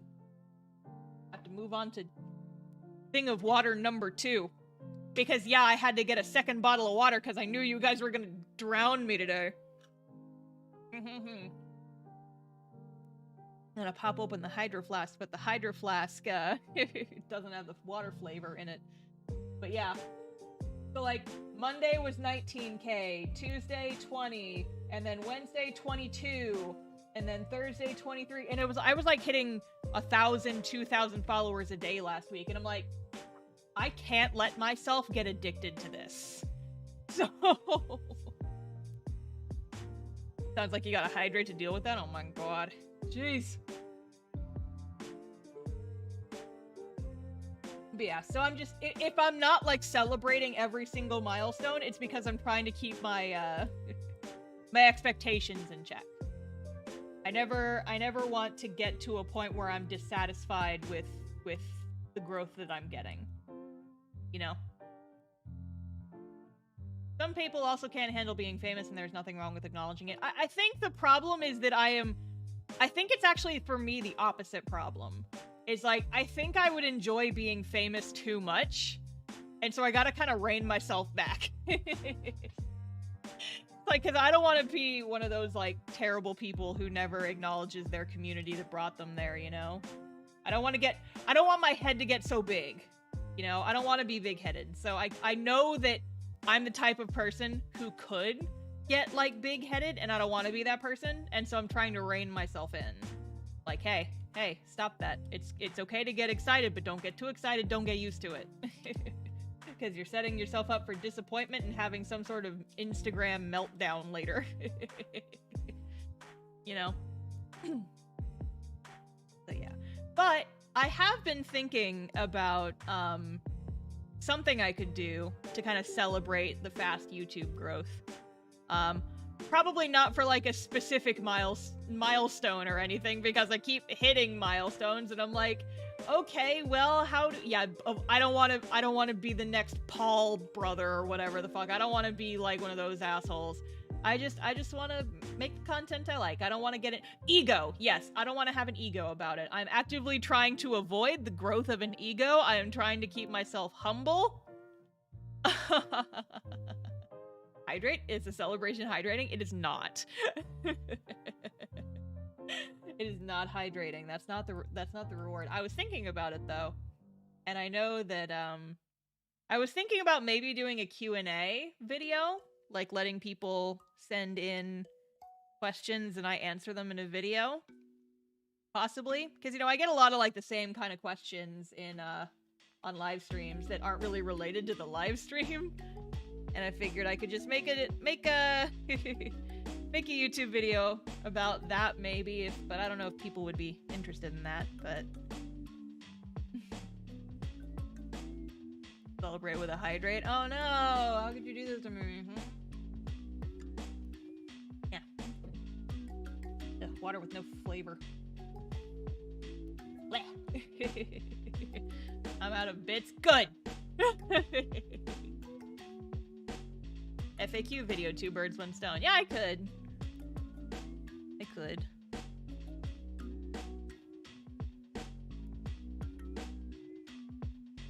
There are too many small artists whose work I love, but they spend way too much time complaining about people not noticing them as much as they'd like. And yeah, I get why you're upset, but you set too high expectations. Exactly. I never want to feel entitled to like people's attention, right? I want to be appreciative and I don't want to be an ego about it, and I want to stay humble as much as I possibly can, because I know myself too well and I know that I can get big-headed. I can have a bit of an ego about things. And I'm actively aware of it and working to fight against it. This is one of those man versus self things, you know? I actually, so a fellow webcomic artist was posting on Tumblr today, or I guess I made the original post a while back, but they were saying it's like, guys, you can't be blocking people over not reblogging posts. Because apparently on Tumblr now, people have started, like, if people just like your post and they don't reblog stuff, people have started blocking those people. And first of all, like, I just like to like things sometimes because I think they're funny, but I don't, they're like, this is a blogging platform. If you're just gonna like things and you're not gonna reblog them, then get the fuck off the website. And I'm like, okay, first of all, you can't dictate how other people spend their online experiences. Like, sometimes people don't want to reblog every single thing. And people are saying, it's like, all the people who don't hate lurkers are just people who don't make content, and they don't understand the pain of not being noticed. And I'm like, people can like your stuff and not want to reblog it. You're not entitled to reblogs. Like, calm down. It was just like, there were some real maniacs in the notes of that post. And I'm like, they were like, if you just like my post and you never reblog, I'm just gonna block you. And I'm like, liking does not hurt anything. It's not a negative. It's not a positive, but it's not like the best. It's a positive because people like it. And yeah, it sucks if people don't reblog your stuff, but you can add, like, whenever I post, you know, comic stuff, I'm like, reblogs appreciated, just like in the text of the post, but I never beg for reblogs. You know, I'm like, reblogs are appreciated, but, you know, I'm not gonna block somebody from seeing my stuff just because they don't reblog it, because I don't reblog every single thing that I like. It's just, it was really rough. And so, like, I never want to get entitled, you know? I want my work to be good enough that people can appreciate it and want to reblog it and engage with it and stuff. And, you know, sometimes they need a little reminder, which is why whenever I post Castoff updates, I'll be like, you know, reblogs appreciated, but I'm not gonna fucking block people over it. I remember when people on DeviantArt would say, thanks for faving my art, but can you leave a comment? I don't like when people fave but don't comment. I hate that shit, because I'm like a serial lurker online. You know, like, I'll reblog stuff on Tumblr occasionally, but for the most part, my main blog is meant for my art only. And I don't like to leave comments because a lot of times I don't have much to say. And so if someone came at me with that shit, I'd just be like, well, I'm unfollowing you now because why are you so entitled? Good God.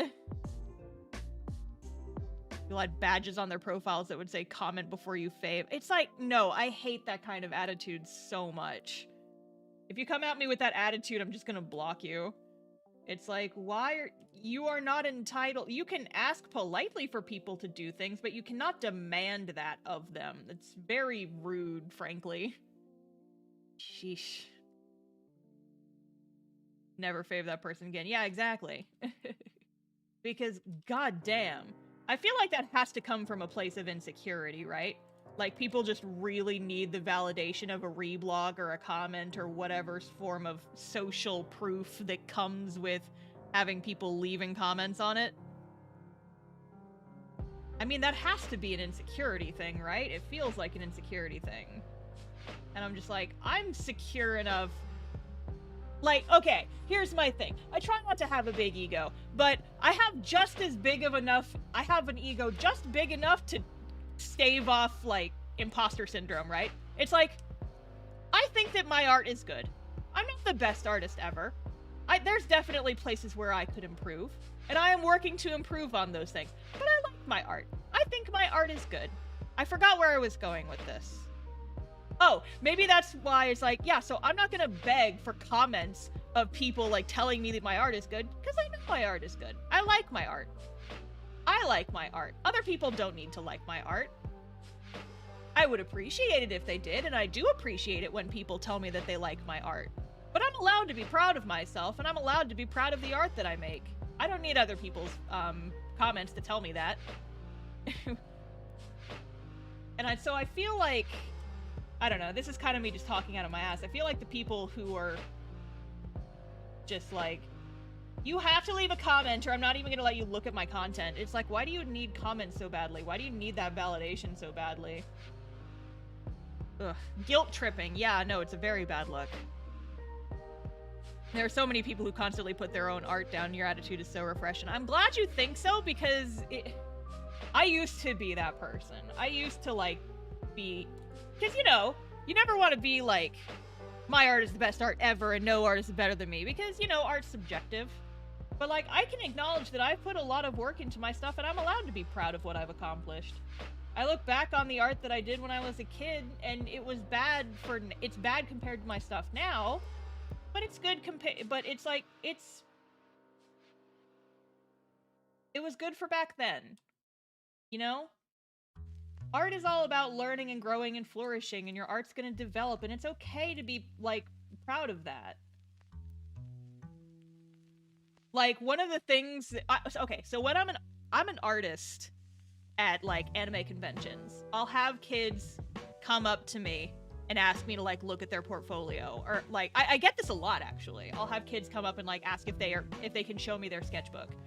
And, you know, like, I don't know, a lot of times I'm not really sure, like, what they want out of that. Like, I'm not sure. It's like, do you just want ego pats or do you want actual critique? And so what I usually, God, I had a point here and I kind of forgot. I kind of forgot. What was it? Oh, yeah. The thing is, like, I always tell them, a lot of times people will they'll, like, bring their portfolios, they'll bring their little sketchbooks up to me, and they'll be like, I'm sorry, my art's not very good. And I'm like, it's like, okay, here's my first bit of critique for you. You need to stop saying that. You need to not say that. If you can't say something nice, don't say anything at all. That applies to yourself just as much as other people. If you can't say something nice about your art when you're handing it to a stranger, then just don't say anything at all. Because I'm always going to try and find something to compliment, you know, when someone comes up to me. And, you know, I would almost say pretty much all of the people who come up and show me their sketchbooks at conventions, they're young kids. And so when they come up to me, I'm gonna be nice to them because I want to encourage them, you know? And a lot of the times, like, on a technical level, their art is not very good. But they're like 13. My art was not very good when I was 13. The trick is that you practice and you make bad art, and you make so much bad art, you eventually get better at it. That's how you get good at literally everything. You have to suck, and you have to put in your hours sucking for a while, and then you get better. Your art's never gonna be perfect, but as long as you are making forward strides to get better. But I don't want to suck. I mean, yes, no one wants to suck. It's just, you kind of have to, like, acknowledge that you're going to grow. Hit Peppermint 1000, thank you for the follow. Welcome to the Stream Squad. Each and every one of us is a work in progress. Exactly. Exactly. And there's another hydrate for tea.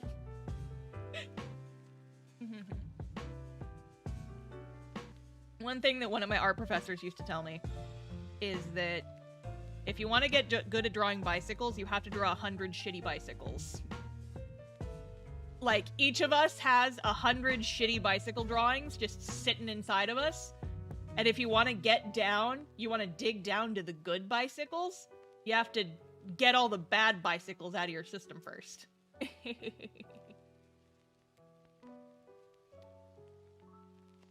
Too afraid of failure to try, and I need to kick this habit to the curb. Yeah. Kick it. Kick it. Start giving the best pep talks here, and I'm loving it. Honestly, like, some of my art panels that I used to do just ended up turning into TED Talks. Which is... Because, you know, like... I want people to make art. And I want people to love it as much as I do. You know? Because art is fun. It's genuinely so much fun. And if you're so scared of failure that you can't ever experience that fun, then that's a tragedy, I think. I think that is a genuine tragedy. You'd make a great public speaker. I've already done that, pal. I've already done that. Like, people used to tell me, it's like, yeah, I came to your How to Webcomic panel at this con just to learn about making webcomics, and I came out of it feeling like I got a TED Talk for free. I want to be a motivational speaker who can, like, genuinely make people feel good about themselves.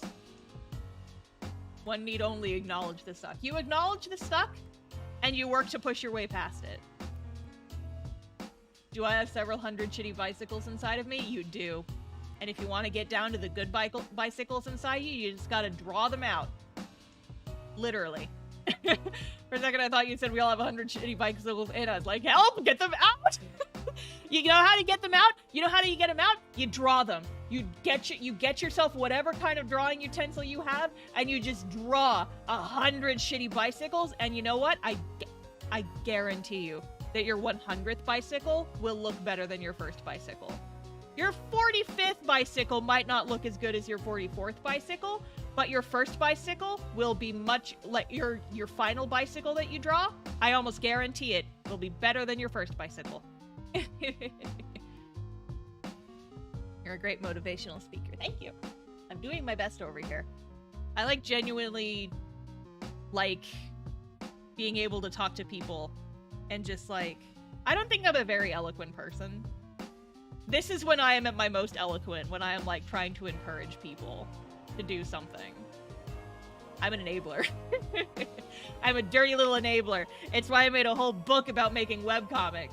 It's like, I genuinely enjoy webcomics so much, and I want other people to be able to enjoy this hobby just as much as I have. And so, fuck gatekeeping. I'm gonna tell you every single thing that I know how to do. And I'm gonna... And I'm just gonna sit here and encourage people until they actually go do it. You know? The more you practice being eloquent, the better you get at it. That is true. That is true. It's just like anything. Practice makes perfect. Practice doesn't make perfect. Practice makes progress. Alright, yeah, I feel like chat is going so fast that it literally can't keep up. So I'm just gonna put YouTube over here, and I'm gonna put Twitch over here, and I'm gonna put OBS on a different monitor. And I'm just... Oh, boy. We're gonna live. Here. I'm a bit distracted. I just haven't been doing very much drawing, but, you know, it's fine.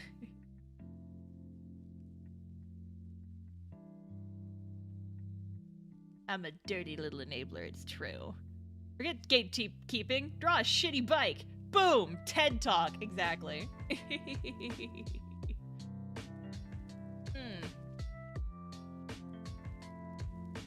It's like that scene in Spirited Away with the Sting Spirit. No! That's how you get the shitty bicycles out of you. You just tie a rope to him and yank him out. Distract you with some water. Oh my god, stop it.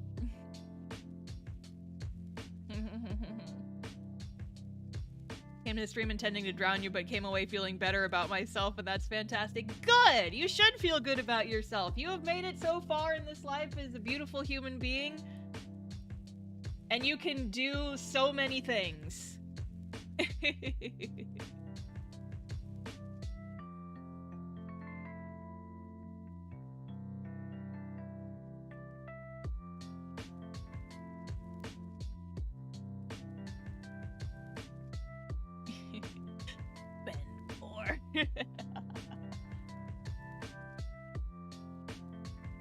How will I feed my kids? I don't know, you could give them some water.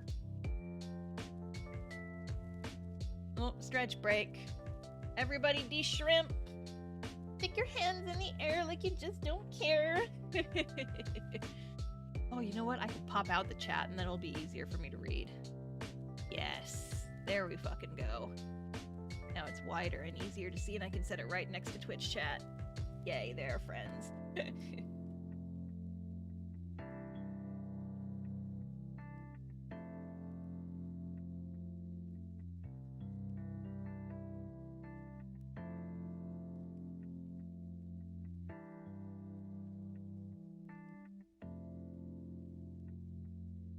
First, only best piece of advice my older sibling gave me when I was trying to do something I still hold to this day. I can't teach you to draw because everyone has their own style. You just gotta go find yours. Exactly. Honestly, yes. I see young artists, inexperienced artists getting so wrapped up in like trying to develop their style. They're like, I gotta find my style. And I'm like, it's not a lost pet. You're not gonna find an art style by running through the streets and screaming trying to find it. An art style is your own personal technique combined with what you personally enjoy about art. My art style developed just by drawing what I like. I love thick, dynamic line art with lots of variations, and so I ended up drawing with lots of thick line art with lots of variations because that's what I found fun, that's what I found enjoyable. I draw eyes like this because that's what I found fun and enjoyable. Don't worry about finding an art style when you first start. Your art style is born out of what you personally find nice and fun and pretty, and the only way to find that is to just do it. The only way to find that is to just practice and draw the same thing 1,000 different ways, and eventually you'll find your favorite way. Your art style is just your favorite way of drawing.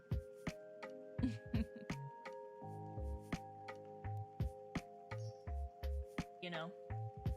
And a lot of that is also, like, you know, you gotta practice your fundamentals still. You gotta get used to, like, you shouldn't use art style as an excuse for bad technique. But instead, you should think is like, okay, how can I use my fundamentals to make my style better? Right?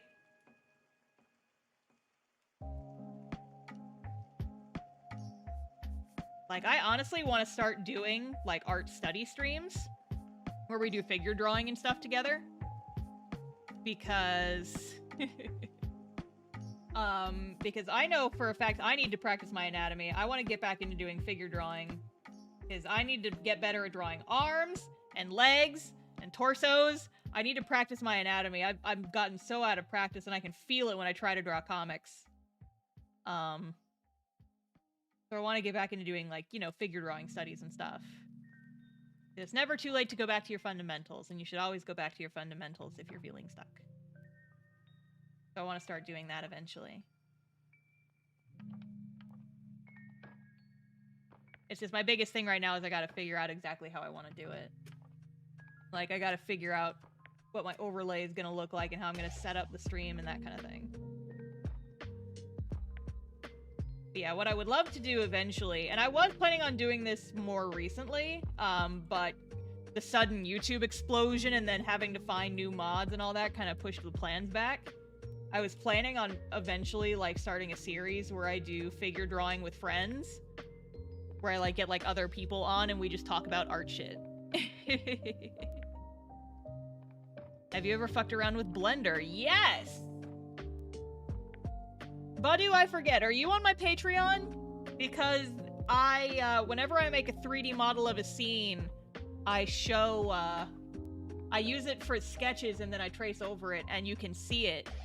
No? Okay. Here, I'm gonna drop something in the Discord for you guys. I will drop something in the Discord for you guys so that you can see kind of an example, because I post like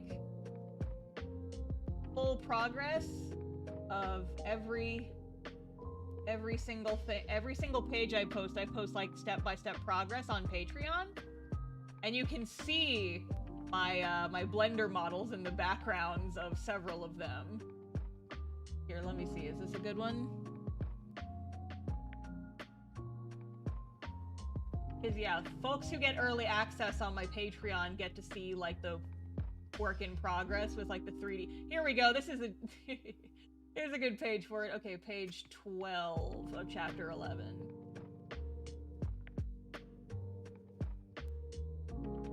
Here, I'm posting it in the stream general chat, but in the sketch phase you can see my weird little Blender models in the background that I make for like interior scenes with a lot of architecture. I do it just because it makes it easier to see. Oh, I've lost track of YouTube chat. There it is.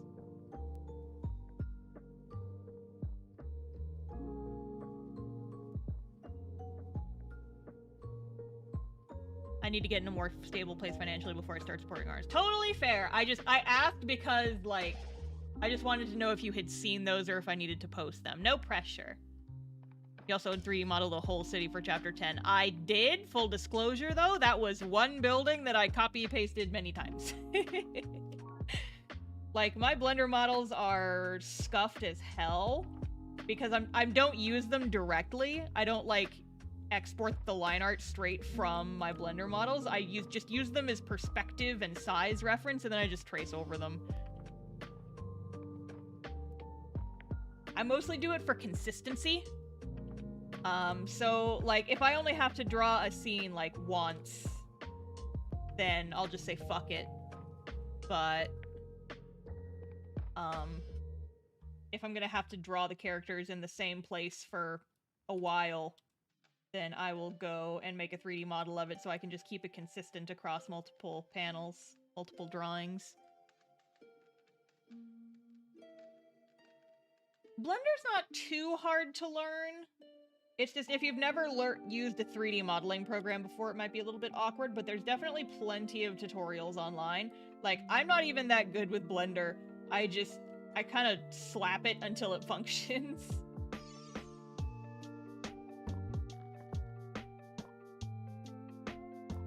Like, I learned how to do 3D modeling in Maya, and then I proceeded to graduate college, and I haven't really done much 3D modeling since.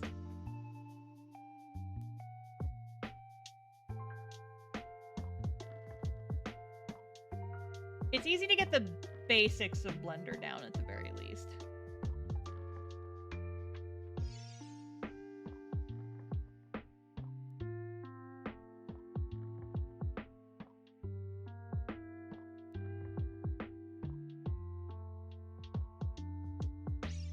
Draw some bubbles in the ocean here.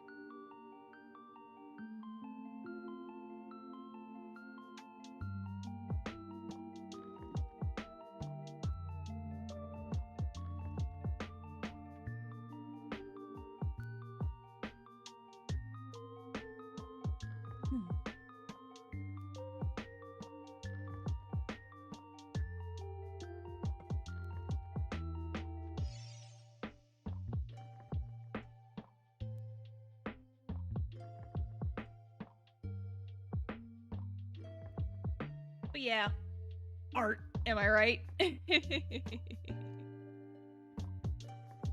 Art, am I right?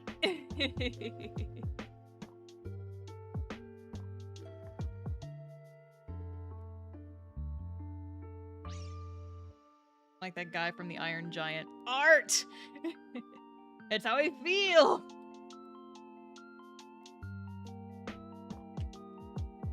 bestie absolutely loves that you showcase your shortcuts and tips and tricks. Yeah, no gatekeeping here. Here's all my secrets. I think that, so, okay, I'm not saying that this is because of your friend. I'm just musing now, just running my mouth. I feel like one of the reasons why I get so annoyed with some of the comments on my tutorial videos is that, like, I took the time to make a tutorial video and then people are saying, like, no, I'm not gonna do that because my way is better. I'm like, cool, you didn't need to comment. I made this for people because it's, like, not everyone is gonna find every tutorial that I make useful because, you know, maybe it doesn't match with their art style or maybe it's not available in the program that they're using. But it's just, like, you don't have to comment if that's the case. Unnecessary comments are, like, my enemy.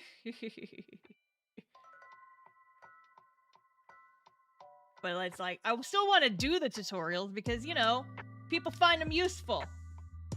Dang it, and that's the important thing, is that I'm helping people. It's not going to help maybe every single person, but the people who do learn something, I hope it's worth their time. And it is, largely, based on what I've seen.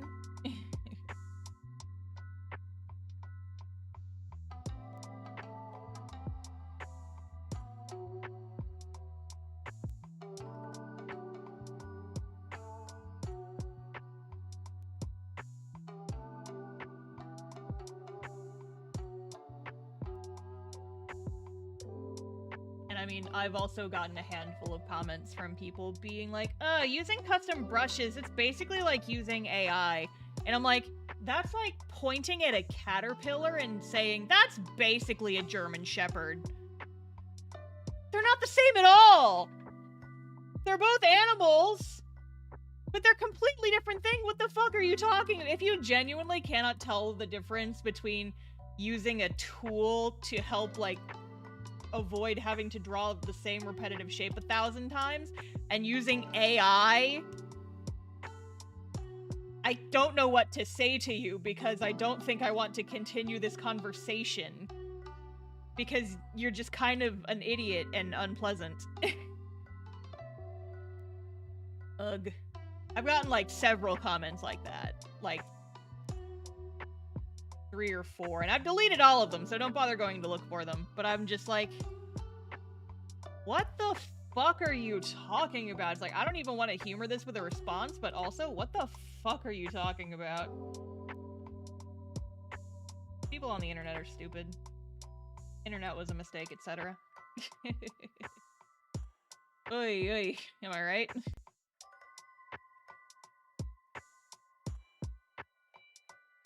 Nobody who uses AI is ever feeding it just their own art.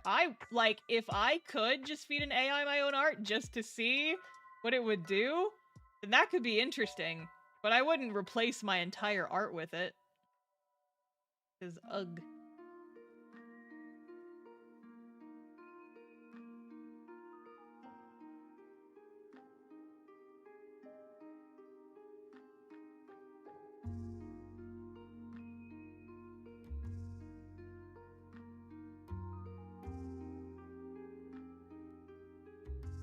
Also, apparently my channel hit 2 million views today, so that's exciting.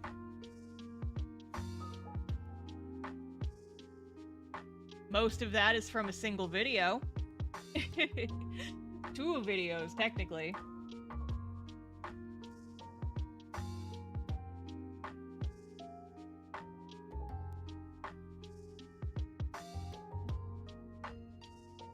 Number goes big, exactly!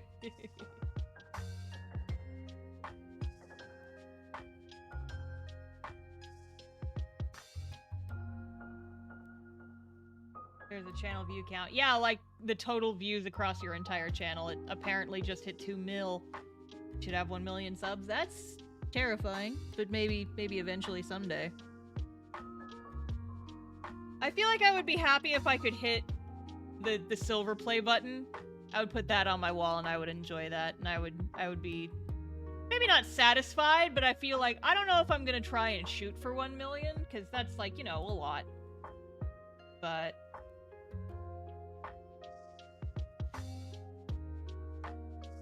I feel like I would be satisfied once I hit 100,000. Accomplished, yes. I'll never be satisfied. Using custom brushes is like AI art, but the law says otherwise. Yeah, let me know when someone gets sued for using custom brushes. Let me know how that lawsuit works out.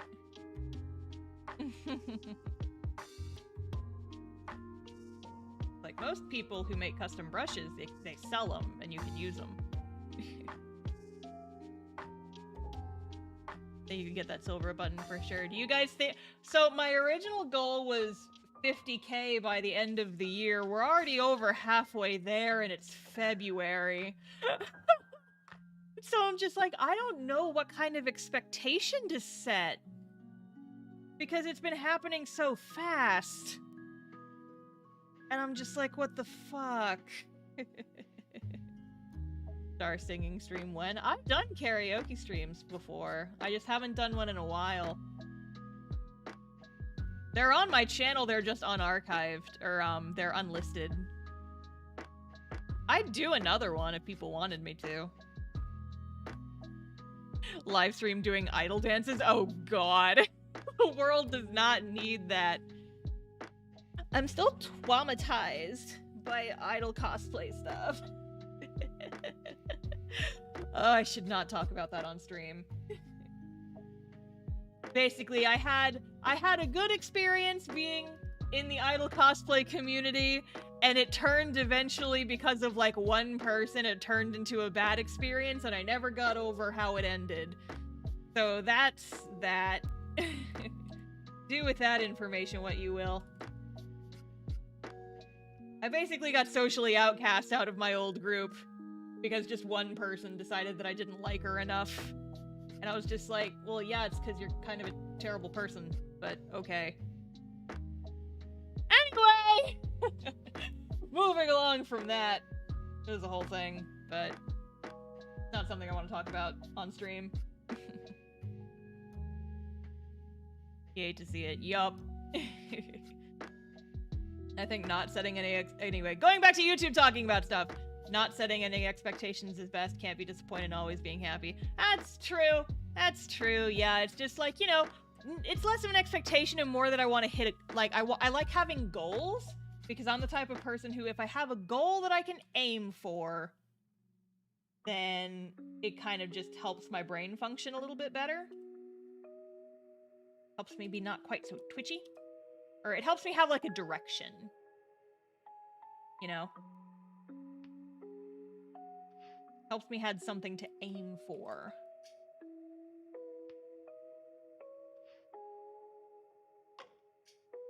I like having goals to aim for because it just makes me feel like I'm being productive. I like the feeling of productivity.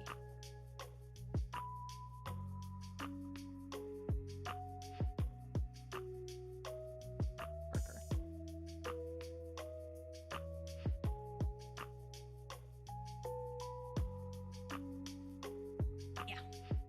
100K by the end of the year, then like I almost don't want to say that out loud because then if I don't hit it, I'm gonna be disappointed. But I feel like if I do say it out loud, I'm gonna hit it by like June and then I'm gonna look like a silly person later. And there's another hideaway. 1 million by May. Good God, no. That would be way too much. Hey Star, just got back from the future and Future Star told me to tell you your biggest regret wasn't drinking more water. Shut up!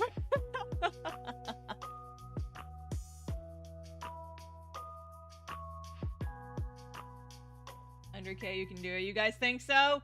You gonna talk me into setting that as a goal? 100K by the end of the year? Good God. 100K by tomorrow? No, God. Okay, well listen. I'm at 28,500 right now. So 28,000 and a half. I think your real biggest regret was not eating more fruit in college. Shut the fuck up.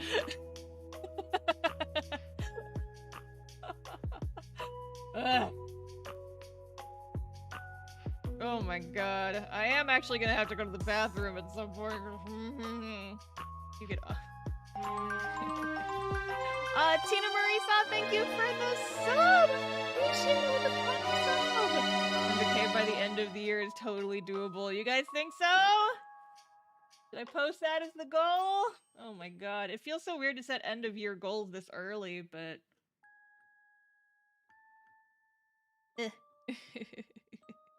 Could offer 200k by the end of the year and chat would make it happen. Here's what I'm gonna do. Is I'm gonna put the cooldowns back on the hydrates. I'm gonna say I'll turn it back on if we hit 200,000 by the end of the year, and then we'll hit 300,000 by the end of the year, based on previous experiences. I'm just saying, no pee, only hydrate. Brother, no! Brother, no! My kidneys! You got nearly to 30 in a few weeks. Of course, 100k is very doable. Yeah, but it's only doable if I keep getting the viral fame and success I'm currently experiencing. I might not have that forever, which is why I don't like setting the expectation that I will have it, like, for the full year, you know?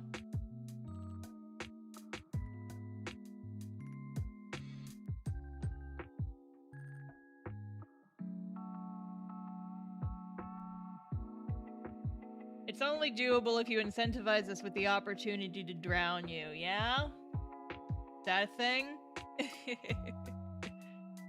What I'm hearing from that is that you guys want me to turn off the hydrates. You want me to turn it off so badly, and then you want to get me to like 200,000 subscribers by the end of the year, and then you want to drown me again whenever I hit that milestone.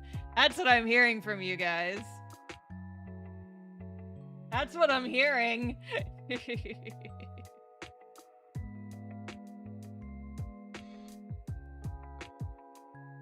Universe and fate just wanted to drown you, apparently.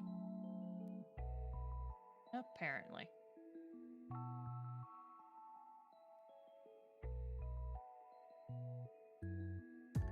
And there's another hydrate.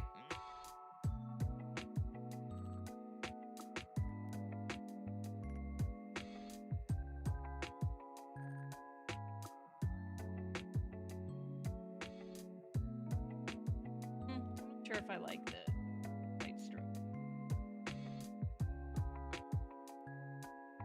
There's gonna be a lot of dead space when that I'm gonna have to edit out when I end up using this video for a speed paint. A lot of dead air I have to go back and cut out later. It's fine though. That dead air is full of me doing a TED talk and whatever.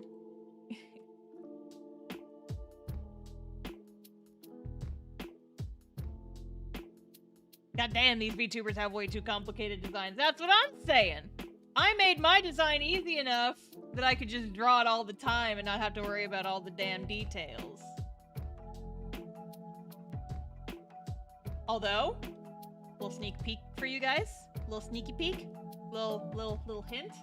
I may or may not have already finished the concept art for a new outfit that I want to get finished with eventually, but it's kind of on the back burner right now because I need to finish the How to Webcomic book revisions first. It's not a full new avatar, it's a new outfit. It's a new outfit that I'd be able to switch back and forth between, possibly with some tweaks to the original model as well. You guys want a little sneak peek? You guys want let's see if I can find, because I posted it in the friend group chat.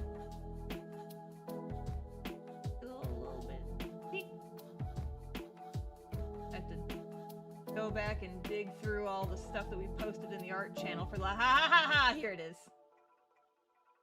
Here. Fly. Hobby.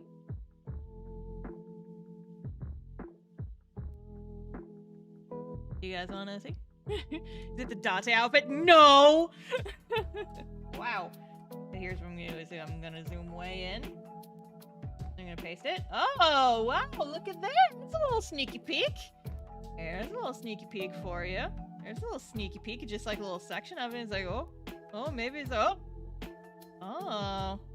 what was that? What was that? What was that? What was that? What was that? Oh, okay, bye. There it goes. It's gone now. It's gone now.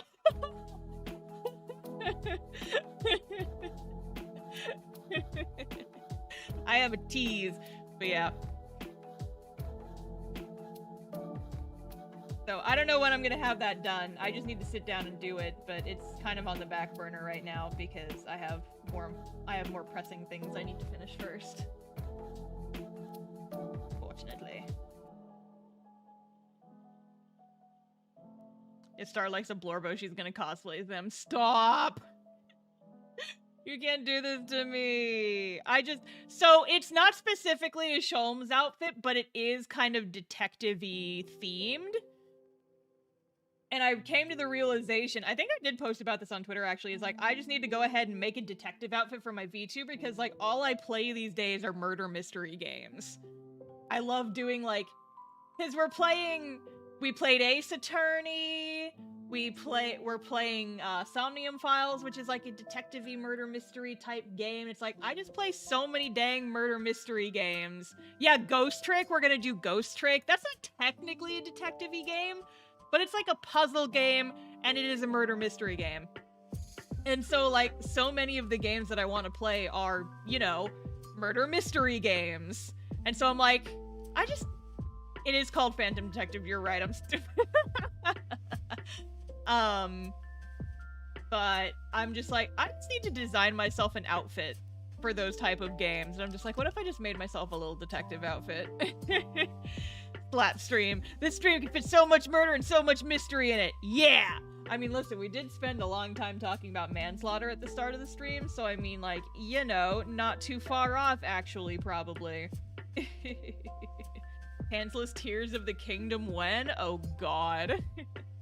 Oh god, challenge run of the first game. See, that's the thing though, is I wouldn't want to stream Tears of the Kingdom, because that feels like a game that I want to just experience on my own, you know? I want to experience it. I don't want to have to, like, only play it when I'm streaming. I want to experience it.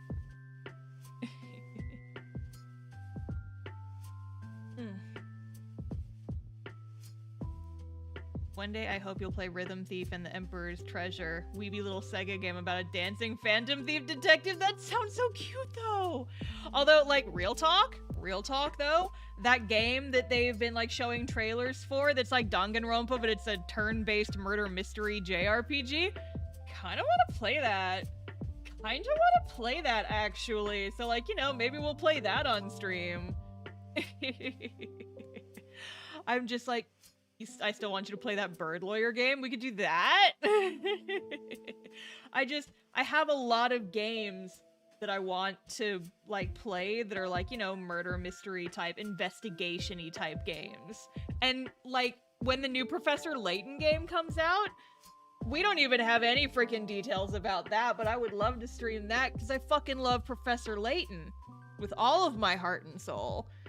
So that's where the concept for the outfit came from. It's very much just, like, kind of cute detective vibes, while trying to make sure to steer far enough away from Amelia Watson that people don't be like, oh my god, cheat copycat Amelia Watson ripoff. And I'm like, no, I'm making it my own, damn it. There's definitely some Sholmes vibes in there though, because I mean, to be fair, Sholmes is like the detective, but like, let's be real here, guys. Like, most detective outfits are based on Sherlock Holmes. So, you know. Pokemon Mystery Dungeon? I don't know, maybe. Maybe. Oh. I hear it. There it is. Wait. Pause the music. Pause the music! We need to hear this.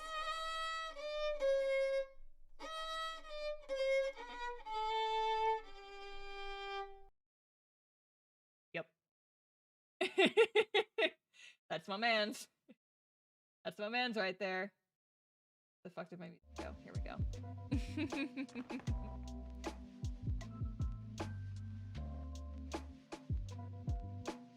Coming in clutch with the viola recital. Couldn't resist. No, you were right to not resist. Who could resist the Sholmes?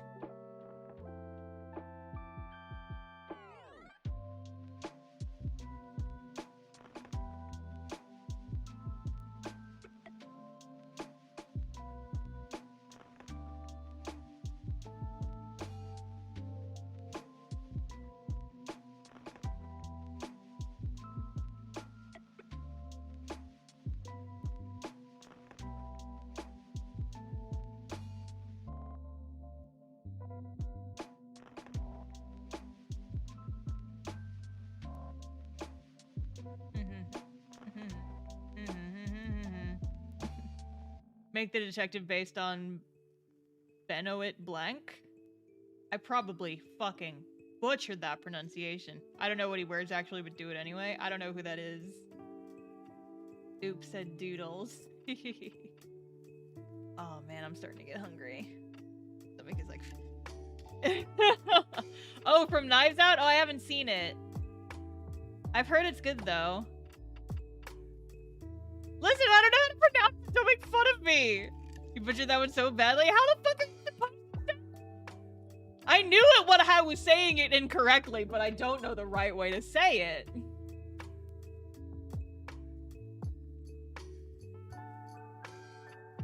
Benoit? Then why the fuck is there a T in there? Why the fuck is there a T? I hate French! French! Damn it, French!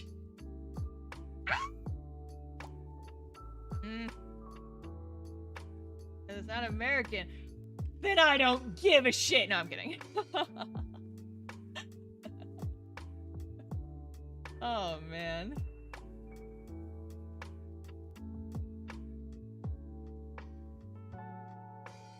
You're naming your Roomba Francois. There's no T in Francois! There's no T in Francois! How should I know how to pronounce that? Do I look fucking French to y'all? The only French I know is the French dressing I put on my vegetables. But the oi sound. Oi! Don't you mean Francois? Yeah, my Roomba, Francois.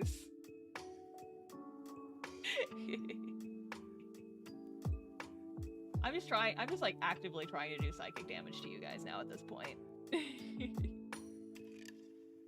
Tee-hee-hee. Get tee-heed on, nerds. Flipping into her natural Texan, yeah. Yeehaw. Francois for real, yeah. Yeah, that's his name now. My Roomba's name. Francois. Oh boy, oh lordy.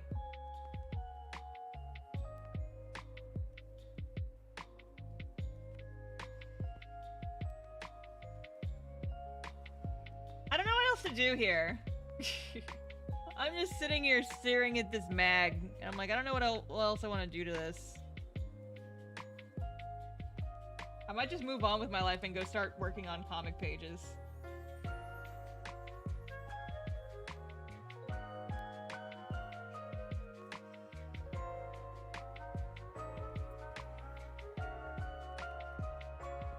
I might just leave this alone. I'm just come back to this later. Call it done for now. We'll come back to it later. Anyways, I'm gonna go to the bathroom, and then when I come back, we're gonna start comic pages, and we're gonna do approximately 30 minutes of comics before I go eat dinner. My chair's in my rug. Okay. Alrighty. I will be right back. Don't go anywhere. I gotta go dehydrate. Be right back. Oh yeah, I should change their classes so that I'm actually using those cool new asterisks I got. Okay, you guys, important. We've just gotten 2 new jobs, which means it's time for Walk, Walk, Fashion Baby. Because look at Seth's white mage. Look at him! Look at him! He's a soft boy! With his little newsboy hat, and his coat, and his pom-pom shoes. Look at him! He's got a little hoodie. He's got a little hood on his little jacket. Look at him! Are we gonna finally cook this fucking goose? Oh, she's been cooked already! I ask for your guidance. Chillin' and like talking, and all of a sudden like I see a little tarantula because they get them in Texas. I've seen tarantulas just like on my front porch before. They're like chill, but like don't mess with them. And then I see this wasp the size of like as long as my index finger just attack the thing and then drag its corpse away. And I said, excuse me, relatives, what in God's name was that terrifying creature? And they said, oh, that's a tarantula hawk. And I said, what? And they said, yeah, it's a tarantula hawk. They're these big-ass bugs, and they eat tarantulas. They live around here. And I'm like, why? If they live here, why do you live here? Because that's horrifying. It's like a whooper. Whoa! Whoa! He's got a big old mouth and a tongue. Oh boy. Okay, I'm gonna draw a normal mouth on him now, as God intended, before I make it worse. God, I am like actually crying right now. I am crying right now. There are tears in my eyes. Oh my. Where is my boy? Show him to me. Where is my man's? Show him. Ah, there he is! You were not there earlier, sir. Oh, look at him. Look at him. I'm just. All right, I'm back. Anyway, who wanted to see some pages? Oh my god, zoom in really fast. Oh, god damn it, you guys. Alright, how many hydrates are you gonna hit me with? How many are we doing? Get them all out of your system, you fucking nerds. Get them all out of your system. Get them out of your system.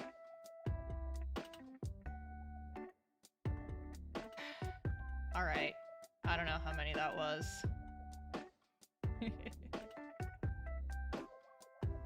1, 2, 3, 4, 5. Fuck. I physically can't keep counting because it goes down.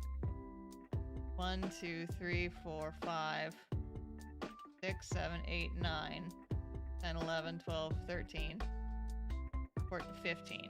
Alright. 15 sips, you motherfuckers.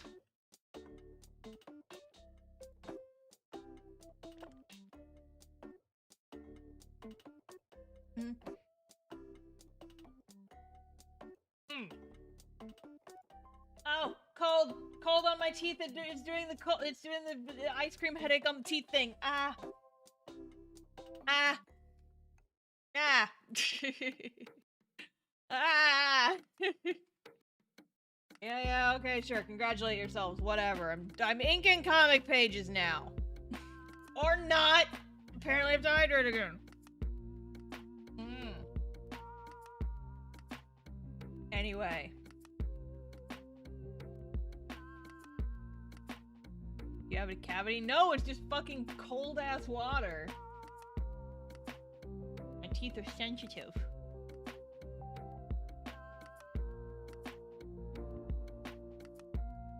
Anyway, this is my webbed comic. If you haven't read my webbed comic Castoff, you should type Castoff in the chat. Sounds like a cavity. It's literally not a cavity. It's just that when you it's like an ice cream headache, but in your teeth.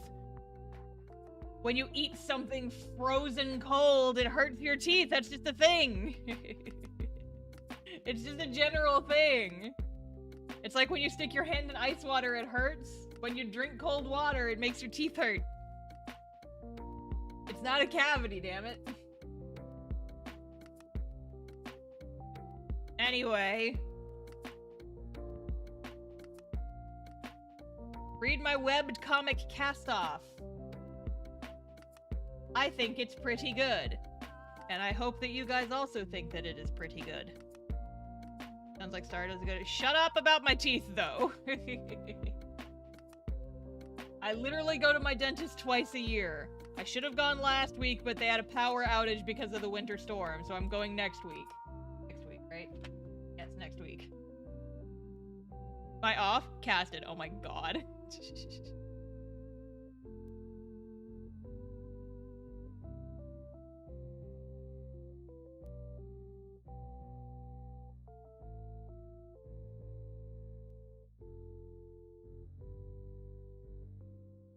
Putting up your dentist.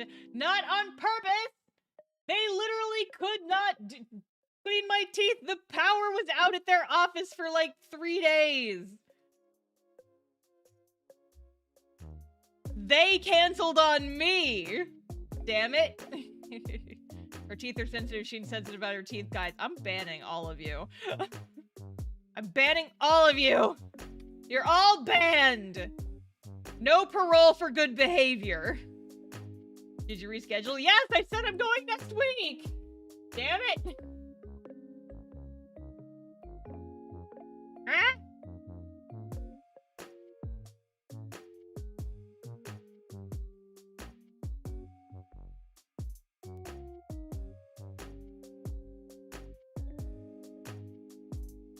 Stop sassing me, chat. I'm trying to draw.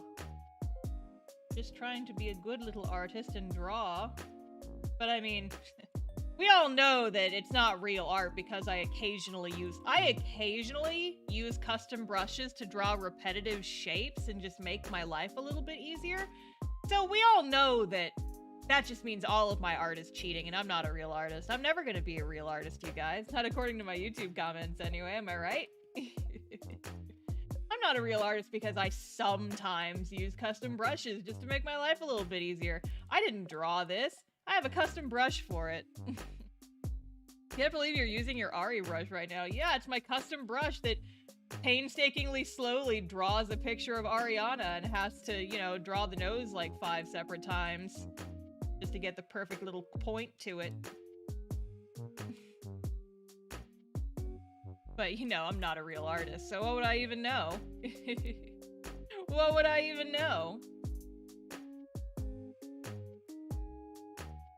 Oh, I should switch my now drawing text.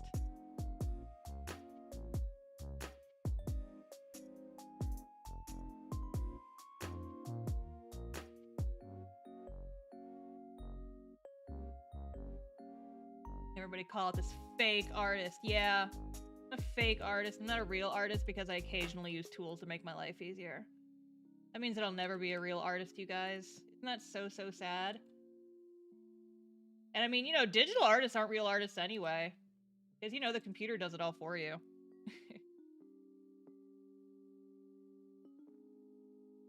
Person saying Star isn't a real artist is a dentist. Banned! Banned from my chat! Banned! Hey, real quick, did the mic cut out there? I need to know if I need to adjust my gain more. Did the mic cut out? Yes? Damn it! Okay, fine. Ugh. Damn it. Don't know how to control this mic. It's like a snake. It's like a wild animal. I don't know how to control it. My old mic never cut out at all.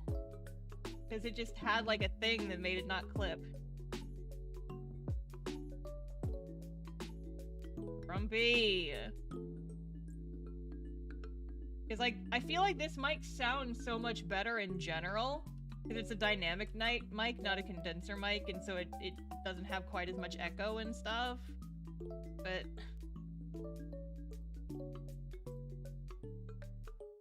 I want it to work like it should. I just want it to be the best mic ever. I just want it to sound good. I'm just naturally so fucking loud and obnoxious I can't control that it's clipping. Ah.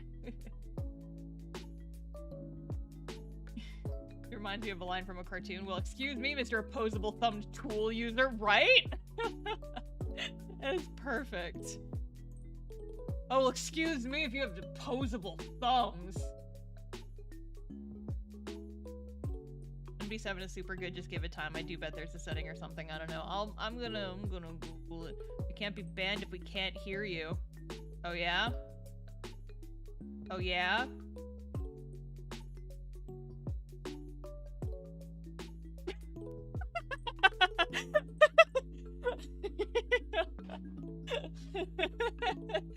"10 minutes ban."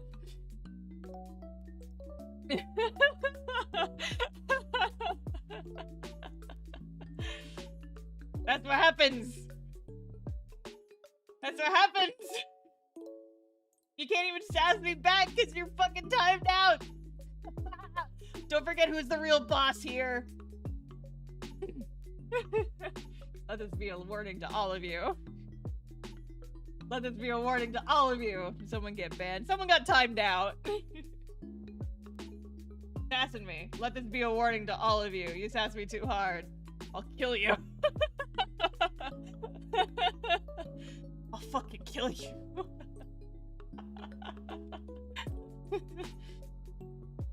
Surprised it wasn't me? I don't know. Is it not a rite of passage to get timed out by Star for sassing her too hard? Yeah, it happens to everybody eventually. You'll manslaughter us. I'll do it. It'll look like an accident. Oh, wait, brother, what's that meme I sent you the other day? I laughed really, really hard. I need to show it to chat. Oh, it was a tweet from Night Vale, apparently. That's like, a mafia guy who has really misunderstood make it look like an accident, shouting whoopsie every time he fires the gun.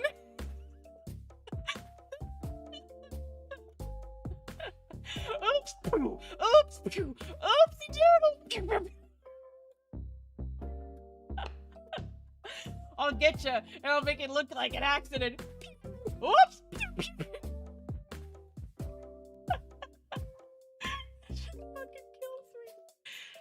So stupid hard at that. Jeez. Oh, beans. Oh no, you guys just fired himself. My finger slipped. I'm sorry. God. No butterfingers. Oh my god. Oh, fan evasion. He's in the YouTube chat now. Oh. Oh my god, oh, my cheeks hurt from smiling. Oof. Oof.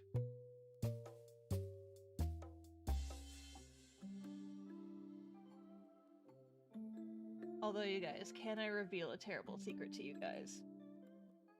I do use brush stabilization. It's set to like 8 out of 100, and it's pretty much just for like to get some nice tapers, because if I turn it all the way off, it's like this taper does not look as good as if I set it up to like 8. This taper, better taper. That's pretty much the only thing I use it for. I fired. I hit something, but it wasn't what I was going for, so I guess I missed. Exactly. What kind of ascended being doesn't use brush stabilization? I mean, I only have it set to like 8 out of 100, so it's not really a lot. If I could get tapers nice without it, I wouldn't need to use it at all. Because like here, I can turn it all the way off, and I can still draw big, pretty lines. It's just my tape, like, it's set to 0 right now. Brush stabilization is turned off. I can still do it. I just like that stabilization gives me slightly nicer tapers on my, on the ends of my little lines. That's why I use it. We're still on 0. I'm just showing off at this point. I'm just showing off at this point. If you guys don't believe me, whoop, this is stabilization. It's set to 0.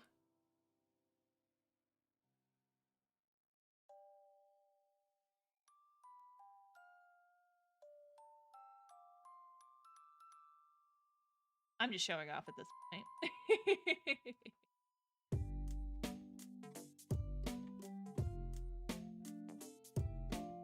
It's because it's called having a stable hand, motherfuckers. Your Honor, it was an accident. You accidentally tied a rope around the victim's legs, detached an anvil to it, and dropped them in the bay to sleep with the fishes? It was a very big oopsie, yes. That's a pretty big oopsie, my dude. A pretty big oopsie, I don't know. Feels like too big of an oopsie, perhaps. Just a little oops-a-doodle.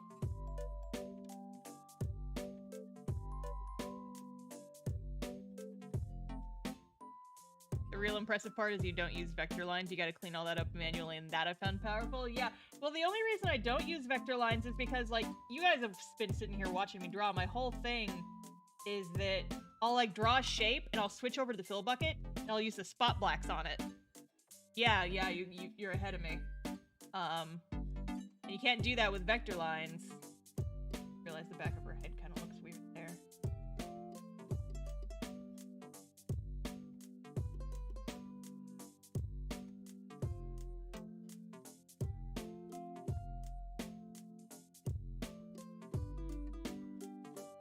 If you just did the spot blacks on a different layer, that's not as satisfying though. Not as satisfying though. Listen, I consider it, but it's not as satisfying, you know? It's not as fun, it's not as nice. It doesn't feel as good. I like to feel good when I'm drawing. That's why I'm a cheater, is because the only art that feels good is art that's easy. I like art that's easy. That's why I only used custom brushes to do my art for me. Because, you know, there's no difference between using custom brushes and using an AI, because obviously the AI, like, the art does all the work for you. The custom brush does all the work for you. So it's basically just the same as using AI.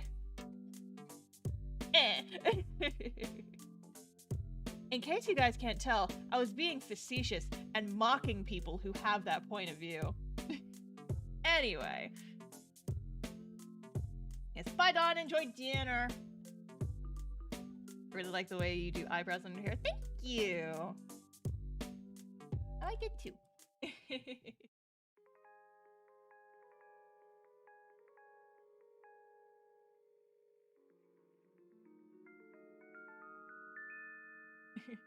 Then he went to go slice some bread, but accidentally fell and stabbed a dude with his keyblade.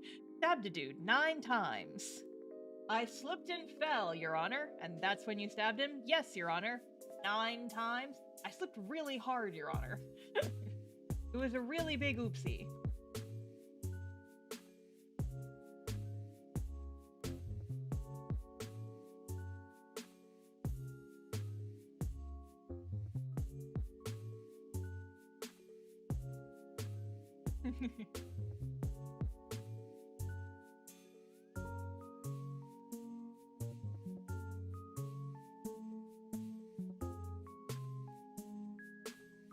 I'll be real with you guys for a sec though.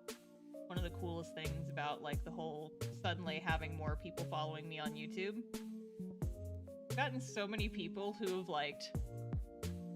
have either found my comic and been like, I saw your videos and it made me go watch or go read your webcomic and I love it a lot. And that is like the coolest. I appreciate that so much. But also I've had several comments being like, oh my god, I read this comic and I love this comic and I just happened upon you randomly on YouTube. And I'm just like, also just clenches my fist dramatically like, yes. Like the little kid in that meme, I'm like, yes! People like my silly little trauma comic. Yay! It feels very good, and I'm just glad that people like the little comic that I make. I'm glad that people like it and that they read it, and it makes me very happy. No. Like the thing I make.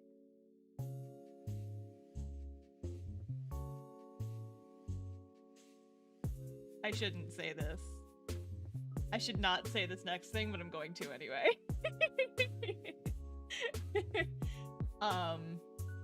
I love the fact that people think that chapter 11 is an Ariana chapter.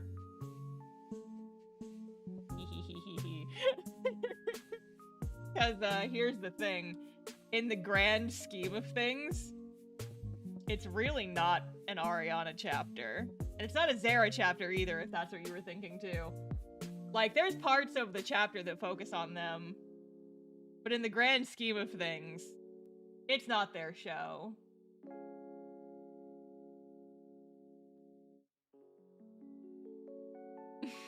One fear. You should... Honestly, yes.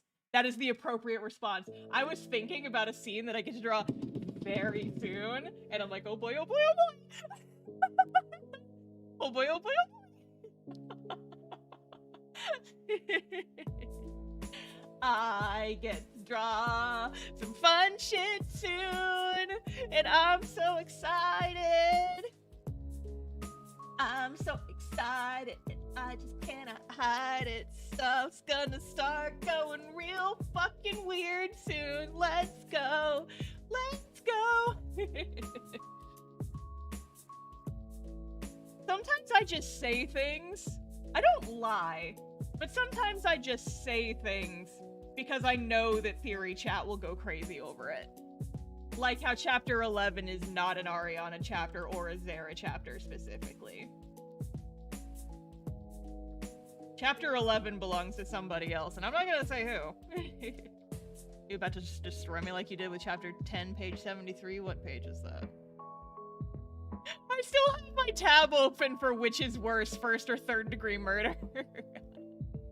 I have learned I don't need this tab open anymore. What's page 73? What happened on that one? What did I traumatize you guys with? Oh, that one! It's gonna be traumatizing, but in a different way. Is it a Frankie chapter? I'm not telling you. I'm not saying shit.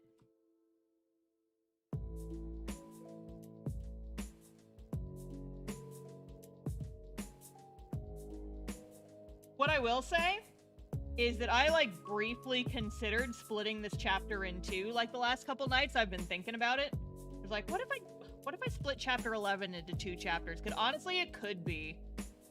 It could be. Does it belong to Wild? Banned. Banned. Banned immediately.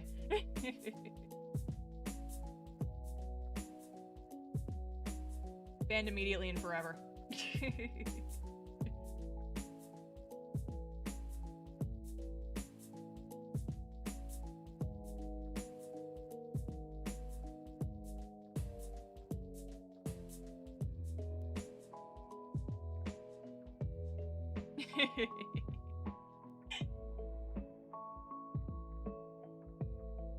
Can I tell you guys something if you promise not to make a huge big deal out of it? Can I tell you guys something somewhat related to that? I briefly considered, like, bringing Wild back, more in spirit than it being an actual character. Because I had an opportunity to, like, oh, I could totally put a bird in this scene. What if the bird was Wild? What if this character has, like, a bird? But I was like, eh. What if I put a bird in this scene? And I was like, nah, they're gonna get weird about it. They're gonna get weird about it.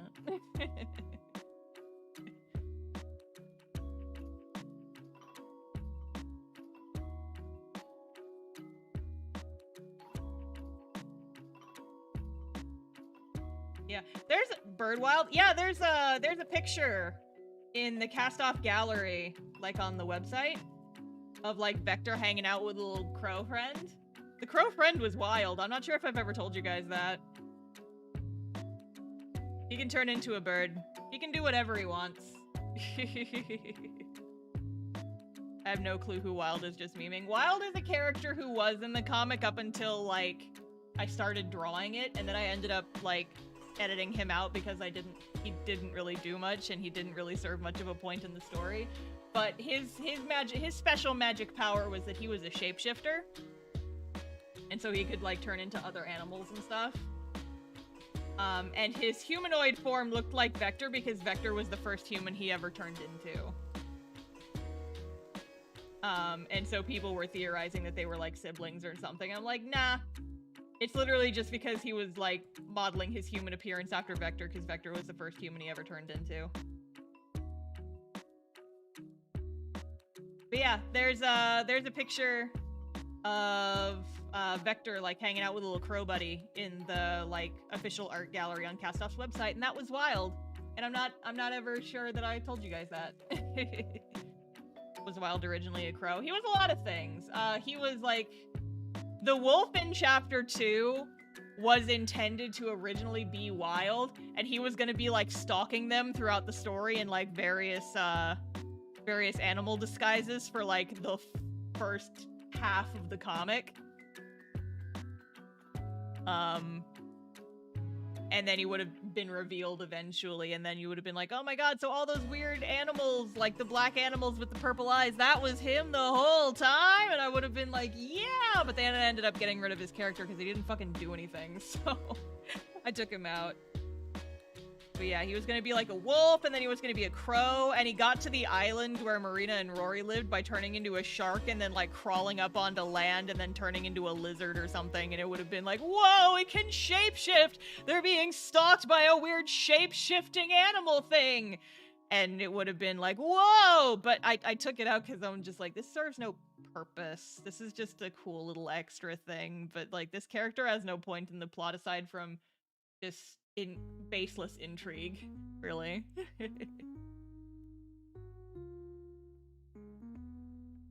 And there's already enough intrigue in the story, so I felt like it was a little bit unnecessary.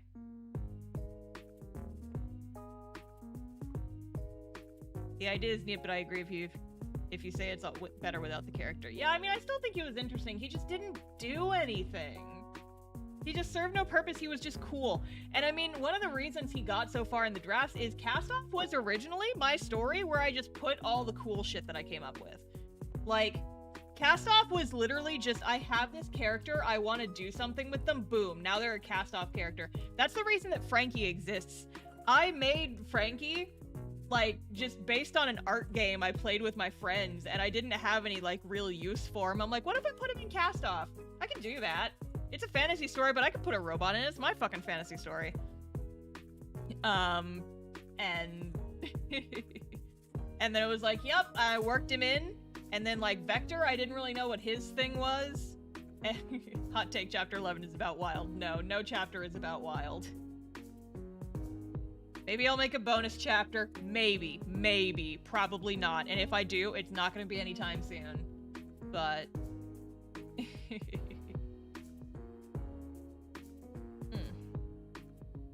But yeah.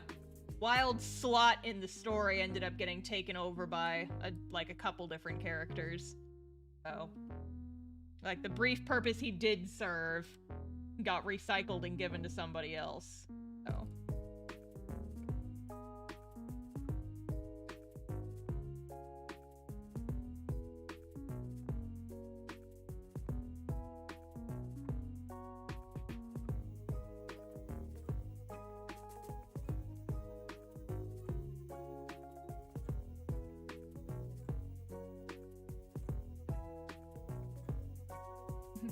Queenie is Wild. They're both purple. Purple confirmed! Purple confirmed! Wild can live in a different story someday. Yeah, he can live in the same story as the character who was gonna be in Psy, who was a dude who could shapeshift him to a lobster, and he would, like, punch people with his big lobster claws. Does Castoff have a wiki? It does, actually. I have no part in it. It's entirely fan-run, but there is a Castoff wiki. Somebody made it, and I don't know if they're keeping it updated, but it does exist.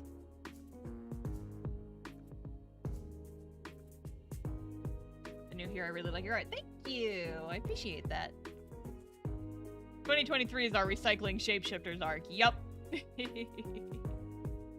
If there is a Wild bonus chapter, maybe it should just be them having a good day in their hermit hut in the wilderness somewhere. Yes. Yes. It's like... I feel like I should be doing something right now. I feel like I should be involved in a narrative somewhere. Nope. How does one update a wiki? I asked for entirely mentally healthy purposes. If I knew, I would tell you. One of the reasons I haven't done anything to the wiki is I have no idea how to edit those. All I know is that Dust will be spooky in a few chapters. More like Dust is gonna be spooky this chapter. Whoa! Spooky Dust! Wow! Look at Sir Francis. Look at my lad. My little guy. He doesn't have eyebrows! That's what was wrong with his face. Like, why does he look weird? I didn't give him eyebrows. My son! Eyebrowless. Wild. I feel like I should be doing something important. Well, back to making tea. Literally, exactly. Exactly that.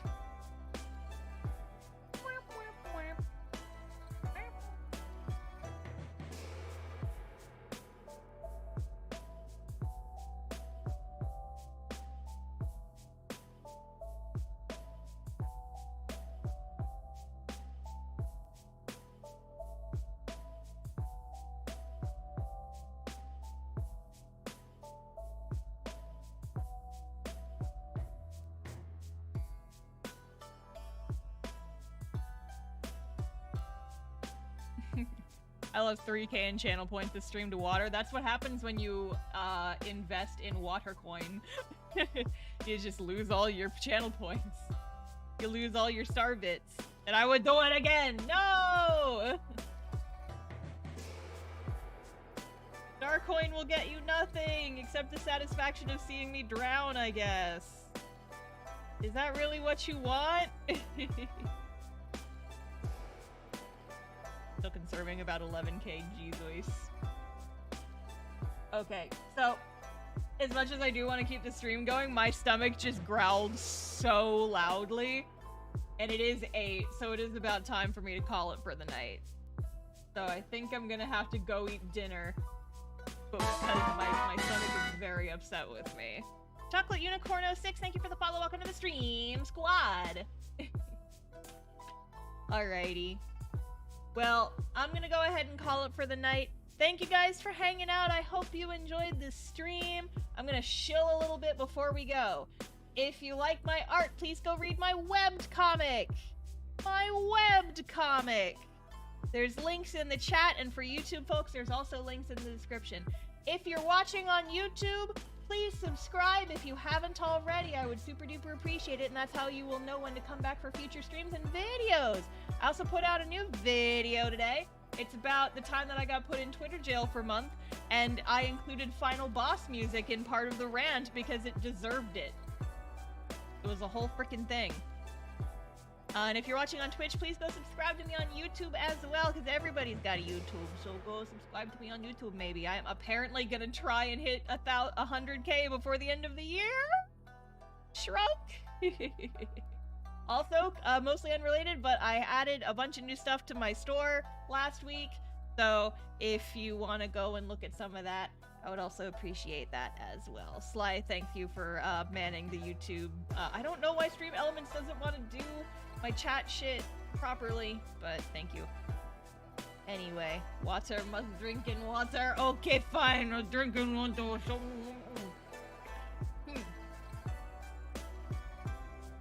I'm better than the bot. Yeah, you are.